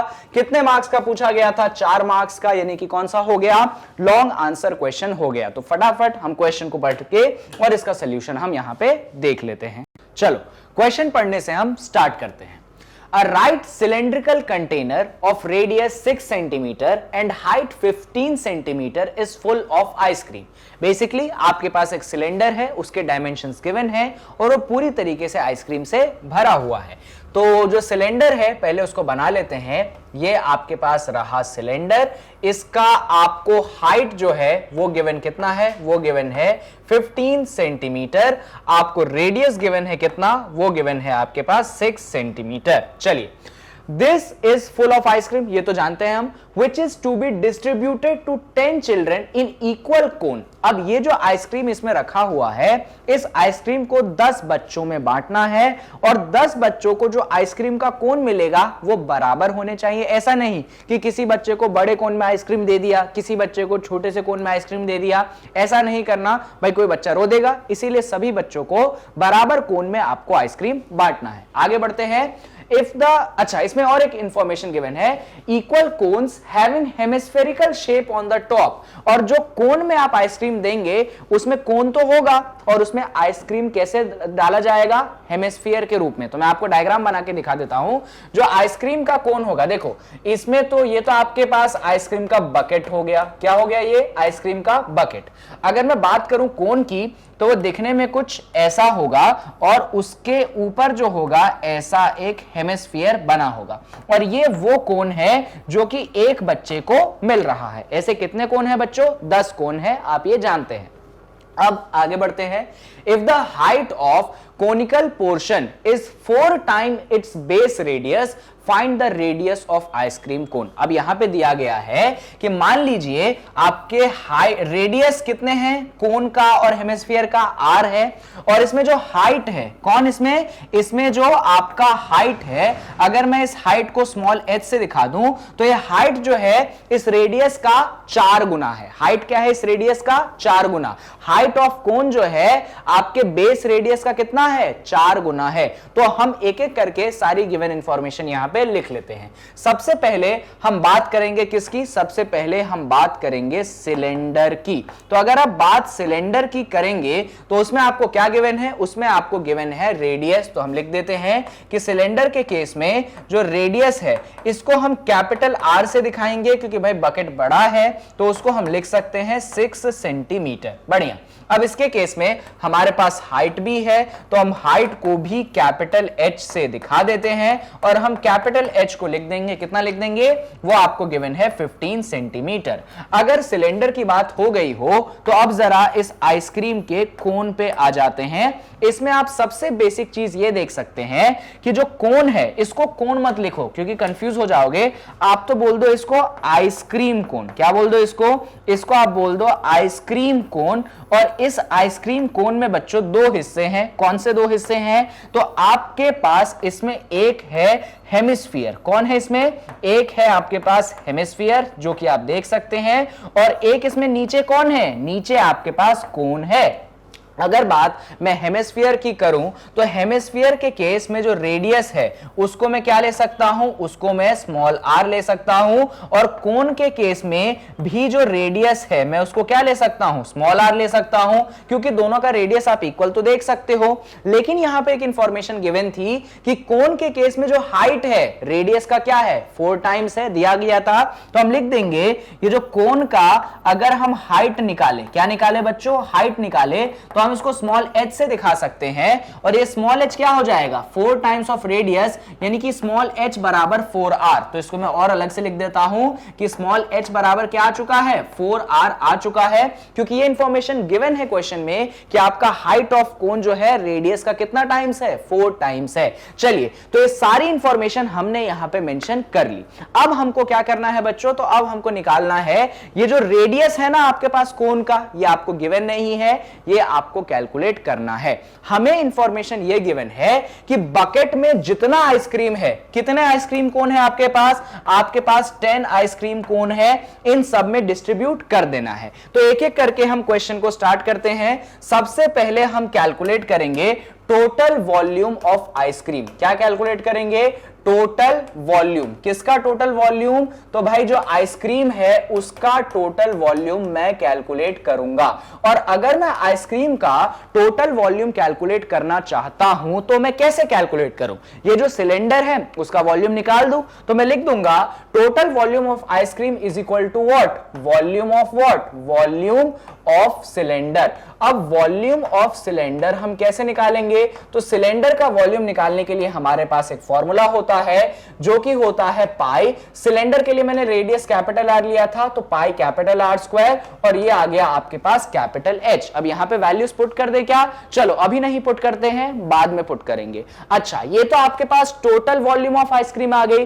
क्या हम एक कोन का वॉल्यूम निकाल सकते हैं? याद है ना आपको, जो टोटल आइसक्रीम थी आपके बकेट में, उसको छोटे छोटे कोन्स में दिए गए हैं। तो मैं अभी क्या करना चाहता हूं, मेरा जो एक कोन है मैं उसका वॉल्यूम निकालना चाहता हूं। तो मैं यहां पे क्या निकाल रहा हूं? मैं यहां पे निकाल रहा हूं volume of ice cream in one cone. Volume of ice cream कहां पे भाई? एक कोन में। Volume of ice cream in one कोन। तो अगर एक कोन में मैं वॉल्यूम ऑफ आइसक्रीम निकालूं तो मैं क्या लिख सकता हूं भाई? दो हिस्सों से बना है, नीचे कोन है, ऊपर हेमिस्फीयर है। तो मैं लिख सकता हूं volume of cone plus volume of hemisphere. Volume of कोन, सही बात है ना भाई, नीचे कोन है, ऊपर हेमिस्फीयर है, तो वॉल्यूम ऑफ कोन प्लस क्या? वॉल्यूम ऑफ क्या भाई? Volume of hemisphere. अब बात आती है बच्चों, ये कोन का वॉल्यूम हम लाए तो लाए कहां से? तो सर फॉर्मूला होता है ना कोन के वॉल्यूम के लिए, क्या होता है? तो sir 1/3 pi are square h होता है, याद रखिएगा। कोन के लिए मैंने small r small h use किया था, तो ऐसा लिख देंगे। अगर हेमिस्फीयर की बात करें बच्चों, तो वो हो जाएगा 2/3 पाई आर क्यूब। लो भाई, बहुत अच्छी बात है। ये हमारे पास क्या आ गया? Volume of ice cream in one कोन। इसको थोड़ा सा हम सिंप्लीफाई कर सकते हैं, कैसे? तो दो जो चीजें कॉमन आएंगी उनको हम बाहर निकाल लेंगे। देखिए यहां पे सबसे बेसिक चीज जो मैं कॉमन देख सकता हूं वो है 1/3 बाहर, पाई बाहर, आर स्क्वायर बाहर। ध्यान से देखना मैंने क्या क्या कर दिया। 1/3 पाई आर स्क्वायर, इस पूरे को बाहर निकाल लिया, तो यहां पे क्या बचा? यहां पे h बचा। इधर देखो, ये 3 डिनोमिनेटर से बाहर, पाई बाहर, आर क्यूब था, कितने आर स्क्वायर निकाल लिए? 2 आर स्क्वायर निकाल लिए, मतलब मैंने 1 आर स्क्वायर निकाल लिया। आर क्यूब था, आर स्क्वायर मैंने बाहर निकाल लिया, तो कितना आर बचा? 1 आर बचा, और यहां पे 2 बच गया, तो इसको मैं h प्लस 2r ऐसे लिख सकता हूं। बात खत्म, इससे ज्यादा मैं कुछ और नहीं करूंगा। लेकिन बच्चों, मुझे क्वेश्चन में एक इंफॉर्मेशन गिवन थी कि जो मेरा हाइट ऑफ कोन था वो मेरे रेडियस के कितने टाइम्स था? 4 टाइम्स था। यानी कि ये जो मुझे रेडियस यहां हाइट दिख रहा है, इसकी जगह क्या मैं 4r पुट कर दूं? हां सर, बिल्कुल आप पुट कर सकते हैं। तो इसको फर्दर सॉल्व करोगे आप, तो ये आ जाएगा 1/3 पाई आर स्क्वायर, और हाइट की जगह मैंने क्या पुट कर दिया? 4r पुट कर दिया, तो ये 4r प्लस 2r हो गया। अब इसको और सॉल्व कर ले। हां सर, सॉल्व कर लो। तो देखो बच्चों, तो ये है 1/3 पाई आर स्क्वायर, अंदर फोकस करिएगा जरा, 4r प्लस 2r कितना होगा? सर 6r होगा। अब ध्यान से देखना जरा, क्या 3 1 जा 3, 3 2 जा 6 नहीं कैंसिल कर सकता? सर बिल्कुल कैंसिल कर सकते हो। तो क्या क्या चीजें बची मैं यहां पे लिख रहा हूं। अब थोड़ी जगह कम है ना, तो इसलिए मैं थोड़ा सा यहां पे लिख देता हूं। क्या क्या बचा? देखो, पाई बचा, आर स्क्वायर बचा, और ये 2 बचा, और ये r बचा। तो मैं लिख देता हूं क्या क्या बचा। पाई बचा, आर स्क्वायर बचा, ये 3 से कैंसिल किया था तो ये 2 बचा, और ये लास्ट में क्या बचा? r बचा। सबको कैलकुलेट करो तो ये आ जाएगा, मालूम है क्या? 2 पाई आर क्यूब। क्या आ जाएगा बच्चों? 2 पाई आर क्यूब आ जाएगा। सिंपल मल्टीप्लीकेशन है, आर स्क्वायर है और आर है, तो मल्टीप्लाई करने पे आर क्यूब बन जाएगा। तो जो volume of ice cream in one cone है वो कितना आ गया? 2 पाई आर क्यूब। अब इसको संभाल के रख लीजिए, क्योंकि अब इस क्वेश्चन का असली पार्ट चालू होगा। तो ध्यान से सुनिएगा, आपके पास टोटल वॉल्यूम ऑफ आइसक्रीम है? हां बिल्कुल है। आपके पास volume of ice cream in one cone है? हां है। कितने कोन से आपके पास? 10 कोन है। यानी कि 10 कोन में जितना आइसक्रीम होगा उतना ही टोटल वॉल्यूम ऑफ आइसक्रीम होगा कि नहीं होगा? खुद सोच के देखो भाई, बकेट में जितना आइसक्रीम था उसको मैंने कोन्स में बांट दिए, तो जितना कोन में आइसक्रीम होगा, टोटल नंबर ऑफ कोन्स, यानी कि 10 के 10 कोन में जितना आइसक्रीम होगा उतना ही आइसक्रीम तो आपके बकेट में होगा कि नहीं होगा? बिल्कुल होगा। तो हम लिख सकते हैं, क्या लिख सकते हैं कि 10 multiplied by volume of one cone, 10 multiplied by volume of one ice cream cone. भाई एक आइसक्रीम कोन का जो वॉल्यूम था 10 multiplied by volume of one ice cream, अरे क्या लिख रहे हो sir? 10 multiplied by volume of one ice cream cone लिखना चाहता हूं, cone is equal to how much, total volume of ice cream. बिल्कुल सही बात है ना बच्चों, भाई हमारे पास जो वॉल्यूम था बकेट का उसको हमने 10 कोनों में डिवाइड कर दिया, यानी कि वो जो 10 कोन है, एक कोन का वॉल्यूम निकाल चुके हैं, 10 से मल्टीप्लाई कर दो, वो बराबर हो जाएगा आपके टोटल वॉल्यूम ऑफ आइसक्रीम के। अब ये 10 into volume of one ice cream कोन कैसे निकाले? अरे अभी हमने पिछले पेज पे एक आइसक्रीम कोन का वॉल्यूम निकाला है 2 पाई आर क्यूब, तो हम यहां पे रख देंगे 10 multiplied by 2 pi r cube. और हमें टोटल वॉल्यूम ऑफ आइसक्रीम भी हमने निकाली थी, आपको याद दिला देता हूं मैं, ये देखिए पाई आर स्क्वायर एच, तो यहां पे हम लिख देंगे pi capital R square capital H. बहुत बढ़िया, क्या कुछ कैंसिल कर सकते हैं हम? बिल्कुल, हम पाई से पाई को कैंसिल कर सकते हैं। 10 इंटू 2 20 होता है, यानी कि 20 आर क्यूब बराबर आर स्क्वायर एच आ जाएगा। तो अगर आप आर क्यूब की वैल्यू सॉल्व करना चाहते हैं तो ये हो जाएगा r square h divided by 20। क्या कैपिटल आर की वैल्यू कैपिटल एच की वैल्यू आपके पास है? तो बिल्कुल है। कैपिटल आर आपके पास 6 है, कैपिटल एच आपके पास 15 है, तो यहां पे हम पुट कर देते हैं, ये हो जाएगा आपके पास 6 का whole square into 15 multiplied by क्या, मल्टीप्लाइडेड बाय 20 हो जाएगा। इसको और आगे बढ़ाते हैं, 6 स्क्वायर हो जाएगा 36, ये आपके पास 15 है ही और ये आपके पास 20 है। जरा इसको सॉल्व करते हैं, तो 5 3 जा 15, 5 4 जा 20, 4 1 जा 4, 4 9 जा 36, और 9 इंटू 3 कितना मिल जाएगा आपको? मिल जाएगा 27। यानी कि आर क्यूब की जो वैल्यू है, किसकी वैल्यू? जो आर क्यूब की वैल्यू है वो कितनी है? 27। अरे भाई इसको हम ऐसा लिख सकते हैं, कैसा?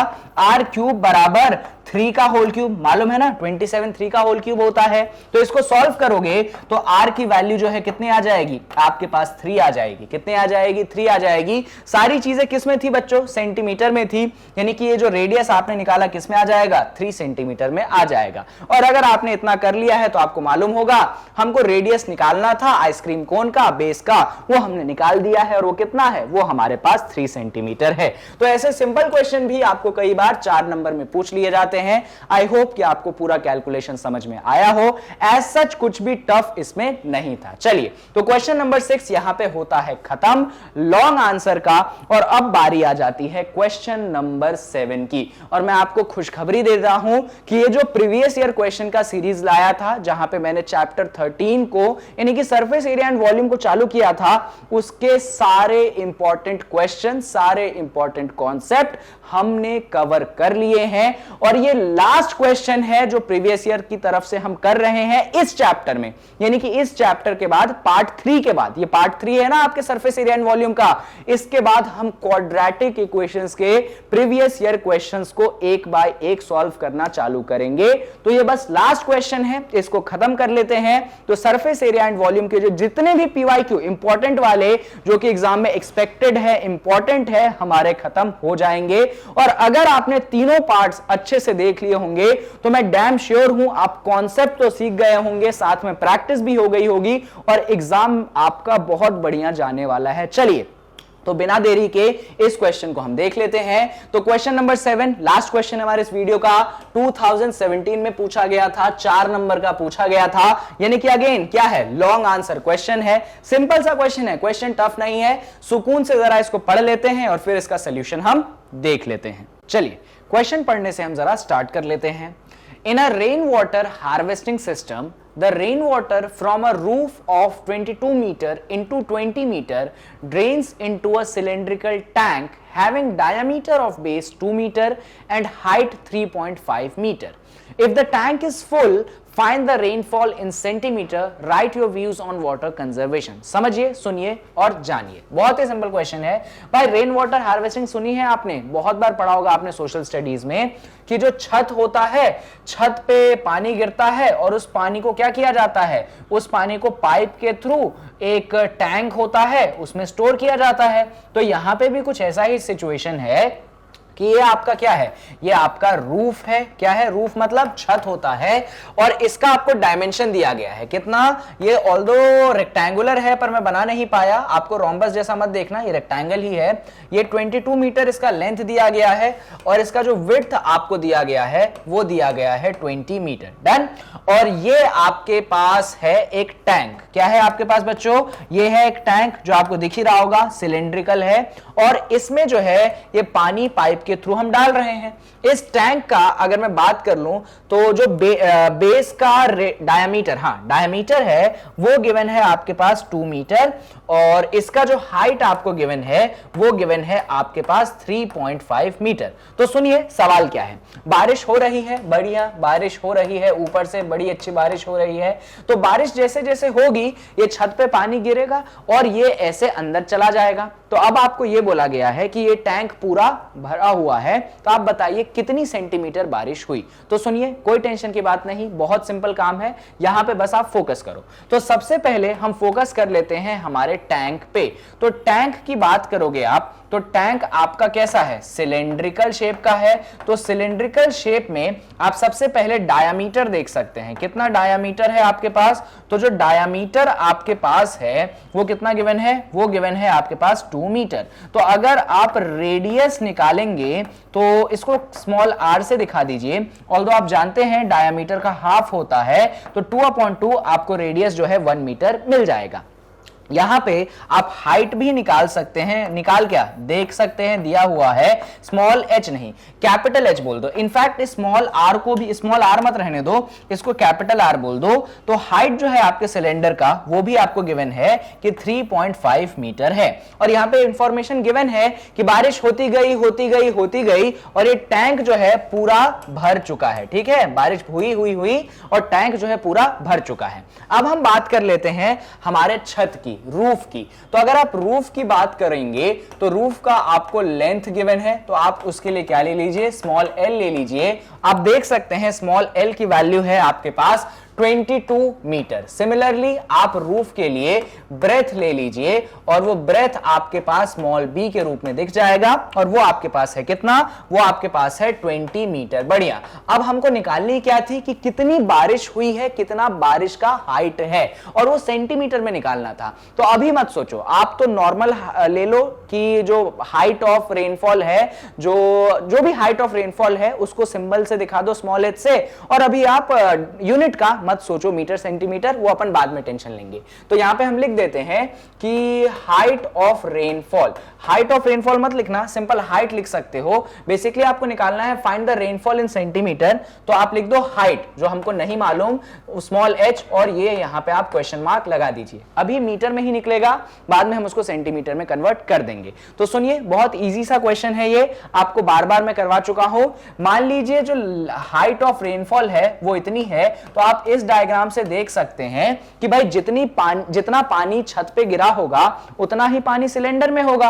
यानी कि सीधी सी बात है, volume of water on the roof is equal to volume of water in the cylinder, और सिलेंडर तो पूरा भरा हुआ है। तो जल्दी हम लिख देते हैं, क्या लिख देंगे कि volume of water in roof, volume in नहीं on the roof, volume of water on the roof किसके बराबर हो जाएगा, volume of water on the roof, ये बराबर हो जाएगा आपके volume of water in cylinder. तो हम लिख देते हैं volume of water on the roof is equal to volume of water in cylinder. अब भाई रूफ पे कितना पानी है कैसे निकालोगे, तो रूफ को देखो जरा, लेंथ ब्रेथ हाइट है, क्यूबॉइड है, तो वॉल्यूम का फॉर्मूला क्या होता है, length into breadth into height, और सिलेंडर है नीचे तो उसका फॉर्मूला क्या होता है, पाई, कैपिटल आर लिया था और कैपिटल एच लिया था, तो pi capital R square capital into capital H. अब यहां पे हमें सॉल्व करना है, तो अगर आपको स्मॉल h की वैल्यू निकालनी है तो आप इसको ऐसा लिख सकते हैं, क्या कैसा, पाई, ये हो गया आपके पास आर स्क्वायर, ये हो गया कैपिटल एच, और हमने डिवाइड किया किससे,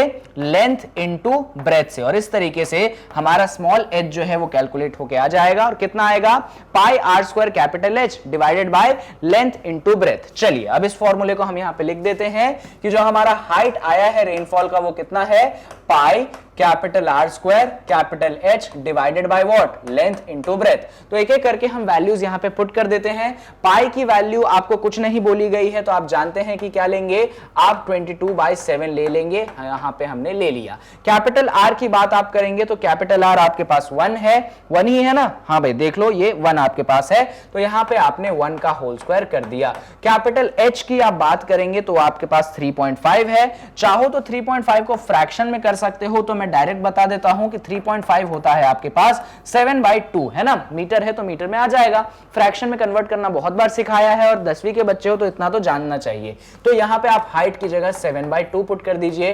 डिनोमिनेटर पे फोकस करिए, लेंथ है और ब्रेथ है। लेंथ की वैल्यू कितनी है डायग्राम से देख लेते हैं, 22, विड्थ है आपका 20, तो ये यहां पे मैंने 22 और यहां पे मैंने 20 पुट कर दिया। चलिए तो हमारा स्मॉल एच जो है कैलकुलेट होके आ जाएगा। फटाफट इसको सॉल्व कर लेते हैं। तो ये है आपके पास 22/7, ये है आपके पास 1 का होल स्क्वायर क्या होता है 1 होता है, ये क्या है 7/2, कोई परेशानी नहीं। अब इधर देखिए क्या क्या है, यहां है 22, ये है 20, मैं 7 से 7 कैंसिल कर सकता हूं, 2 1 जा 2, 11 2 जा 22, क्या चीजें बची ऊपर, तो ऊपर है 11 1 और यहां पे तो कुछ नहीं, यहां पे इनफैक्ट 1 बचा है। अब ये 1 1 का क्या टेंशन ले रहे हो आप तो ऊपर क्या बचा, सिर्फ 11 बचा, बाकी 1 1 बचा है वो सब हट चुका है। और नीचे क्या है आपके पास, नीचे है आपके पास 22 इंटू 20। यहां पे आप जानते हैं 11 1 जा 11, 11 2 जा 22, यानी कि ये सॉल्व होके आ जाएगा 1/2 मल्टीप्लाइडेड बाय 20, और 2 मल्टीप्लाइडेड बाय 20 भी आप जानते हैं ये बन जाएगा 1/40, यानी कि जो आपके पास हाइट चुका है वो कितना आ चुका है 1/40 मीटर्स में आएगा, क्योंकि सारी चीजें किस में थी, मीटर में। अब मीटर को सेंटीमीटर में कन्वर्ट करना भी आपको आता है, आप किससे मल्टीप्लाई कर देते हैं 100 से, लो कर दिया, एक जीरो का हमने कैंसिल कर दिया, 2 2 जा 4, 2 5 जा 10, यानी कि आ चुका है कितना 5/2 सेंटीमीटर, और इसको पॉइंट में लिख दोगे तो कितना आ जाएगा 2.5 सेंटीमीटर, यानी कि जो हाइट ऑफ रेनफॉल आपने कैलकुलेट करनी है वो आ चुकी है 2.5 सेंटीमीटर। अगर इतना कर दिया यानी कि क्वेश्चन सॉल्व हो चुका है और कुछ भी एक्स्ट्रा करने की जरूरत आपको नहीं है। यहां पे लास्ट में बोला गया है right your views on water conservation, भाई अपने सोच, आपकी जो व्यूज हैं वाटर कंजर्वेशन पे उसको लिखिए। भाई बहुत अच्छी बात है, वाटर कंजर्वेशन होना चाहिए, क्योंकि वाटर कंजर्वेशन होने से ही हम पानी को बचा पाएंगे, उसको जुडिशियसली यूज कर पाएंगे। तो जो भी आपको सही लगे, अच्छा व्यू लगे, उसको आप यहां पे लिख सकते हैं। चलिए तो यहां पे जैसा कि मैंने आपको बोला था कि आखिरी सवाल है हमारे पास सरफेस एरिया एंड वॉल्यूम के PYQ का। अगर आपने मेरे तीनों वीडियोस अच्छे से देखे होंगे तो मैंने 27 to 28 क्वेश्चंस आपको करवाए हैं PYQ में। मैंने 5 साल का क्रक्स निकाल के आपको दिया कि भाई 5 साल में किस किस टाइप के क्वेश्चंस आपको पूछे गए हैं। तो अगर आपने इन तीनों पार्ट्स को अच्छे से अटेंड किया होगा तो आपका जो सॉल्यूशन वीडियो ये आपने अगर अच्छे से देख लिया होगा ना, तो कॉन्सेप्ट और क्वेश्चन इतने दमदार तरीके से प्रैक्टिस हो चुके हैं आपके कि मैं क्या बताऊं। बस अब आपको एग्जाम देना है, इन सारी चीजों को थोड़ा बहुत ध्यान रखना है, आपका काम यहां पे बन जाएगा। अब इसके बाद कौन सा चैप्टर हम उठाएंगे, तो भाई हमने इस चैप्टर को पूरी तरीके से खत्म कर दिया है। इसके बाद हम उठाने जा रहे हैं क्वाड्रेटिक इक्वेशन, तो उसकी वीडियोस भी आपको 3 पार्ट्स में अवेलेबल करवाई जाएंगी, जैसे इस चैप्टर को हमने 3 पार्ट में सॉल्व किया। ये जो 3 पार्ट्स है इसका मैं रीजन बता देता हूं। पहले पार्ट में मैं वेरी शॉर्ट आंसर्स लेता हूं, बेसिकली 1 मार्कर और 2 मार्कर क्वेश्चंस लेता हूं। फिर आता है सेकंड पार्ट जिसमें मैं शॉर्ट आंसर लेता हूं जो कि 3 नंबर के होते हैं, और फिर आता है थर्ड पार्ट जिसमें मैं लॉन्ग आंसर डिस्कस करता हूं जो कि आपके 4 मार्क्स के होते हैं। और इस तरीके से आपका जो टोटल वेराइटी है मैं उसको आसानी से कवर कर देता हूं। फिलहाल यहां पे हमारी बात होती है खत्म और इस वीडियो को एंड करने का समय आ चुका है। भाग मत जाना, कुछ इंपॉर्टेंट चीजें हैं जो मैं आपको बताना चाहता हूं। यहां पे मैं आपको इंट्रोड्यूस करवाना चाहता हूं मैग्नेट ब्रेन्स के वेबसाइट से। जी हां, हमारा यूट्यूब चैनल है जहां पे आप वीडियोस देखते हैं, अभी भी देख रहे होंगे, पर फिर भी मैं आपको वेबसाइट के बारे में जरा बता देता हूं मैग्नेट ब्रेन्स के। टेंशन मत लो, कोई पैसा आपसे यहां पे चार्ज नहीं किया जाएगा, सब कुछ फ्री ऑफ कॉस्ट अवेलेबल है। इसलिए सुनो, आप यूट्यूब पे क्या होता है जब मैग्नेट ब्रेन्स पे कंटेंट ढूंढते हैं तो बहुत सारा कंटेंट होता है मैग्नेट ब्रेन्स की तरफ से। ऐसे सिचुएशन में आप अपना कंटेंट ढूंढ ही नहीं पाते हैं जो आपको ढूंढना है, तो ऐसे सिचुएशन को हैंडल करने के लिए हमने बनाई है वेबसाइट। वेबसाइट कैसे मिलेगी, तो आपको गूगल क्रोम पे जाना है, टाइप करना है www.magnetbrains.com। जब आप ऐसा टाइप करेंगे तो एक वेबसाइट खुल जाएगी जो कि हमारी वेबसाइट है। इसमें एक्सप्लोर टॉप कोर्सेज के अंदर सीबीएसई इंग्लिश मीडियम के अंदर आप अपने क्लास को चूज कर सकते हैं, और जैसे ही आप क्लास चूज करेंगे तो जितनी भी वीडियोस क्लास 10 के रेस्पेक्ट में हमने बनाई है वो सारी चीजें आपको मिल जाएगी। जैसे कि यहां पे मैं और अभिषेक सर आपको अभी क्लास 10th की मैथ्स बहुत ही दमदार तरीके से पढ़ा रहे हैं। तो इसमें वॉच नाउ का ऑप्शन आता है, इस ऑप्शन को आप क्लिक कर दो। जैसे ही वॉच नाउ का ऑप्शन आप क्लिक करोगे एक और विंडो खुल जाएगा, ये रहा वो विंडो। इस विंडो में जो भी चीजें हम कवर कर रहे हैं वो आपको यहां पे मिल जाएंगी। उनमें से किसी भी एक वीडियो पे आप सेलेक्ट कर लीजिए। जैसे ही आप सेलेक्ट करेंगे, लो भाई एक और नया विंडो खुल गया और इसमें मैं आपको पढ़ाता हुआ दिख जाऊंगा। मान लो आपको नेक्स्ट वीडियो देखनी है तो ये नेक्स्ट वीडियो का ऑप्शन है, उसको क्लिक कर दो। आप इस तरीके से नेक्स्ट वीडियो को भी देख सकते हो। तो जितने भी वीडियोस आप चाहें बड़े ही आसानी से फाइंड कर सकते हैं और देख सकते हैं मैग्नेट ब्रेन्स की वेबसाइट पे, better than YouTube channel. So please visit is as soon as possible. आपके फायदे की बात है, पैसा वहां पे नहीं लिया जा रहा है, वहां पे भी फ्री ऑफ कॉस्ट अवेलेबल है। चलिए अब इसके बाद हम बढ़ जाते हैं थोड़ा सा आगे और मैं आपको इंट्रोड्यूस करवाता हूं हमारे एक नए चैनल से जो कि है मैग्नेट ब्रेन्स हिंदी। ये जो मैग्नेट ब्रेन्स हिंदी चैनल है, इस चैनल पे हम कंटेंट अवेलेबल करवा रहे हैं हिंदी मीडियम में, यानी कि हम आपको मैथ्स भी हिंदी में पढ़ाएंगे, साइंस भी हिंदी में पढ़ाएंगे, सोशल साइंस भी हिंदी में पढ़ाएंगे और इसके अलावा जितने और सब्जेक्ट्स हैं उनको भी हम हिंदी में आपको अवेलेबल करवा रहे हैं। तो जाइए इस चैनल को सब्सक्राइब करिए अगर आप हिंदी मीडियम के स्टूडेंट्स हैं तो, और नहीं है फिर भी सब्सक्राइब कर सकते हैं भाई, इंडिया में रहते हो हिंदी तो आपको आती ही होगी। इसके बाद मैं आपको जरा मैग्नेट ब्रेन्स के विजन या मोटो के बारे में बता देता हूं कि भाई मैग्नेट ब्रेन्स आखिर क्या जानी जाती है, क्यों जानी जाती है। तो मैग्नेट ब्रेन्स इसलिए जानी जाती है क्योंकि मैग्नेट ब्रेन्स प्रोवाइड करती है 100% फ्री एजुकेशन। कहां से कहां तक प्रोवाइड करती है?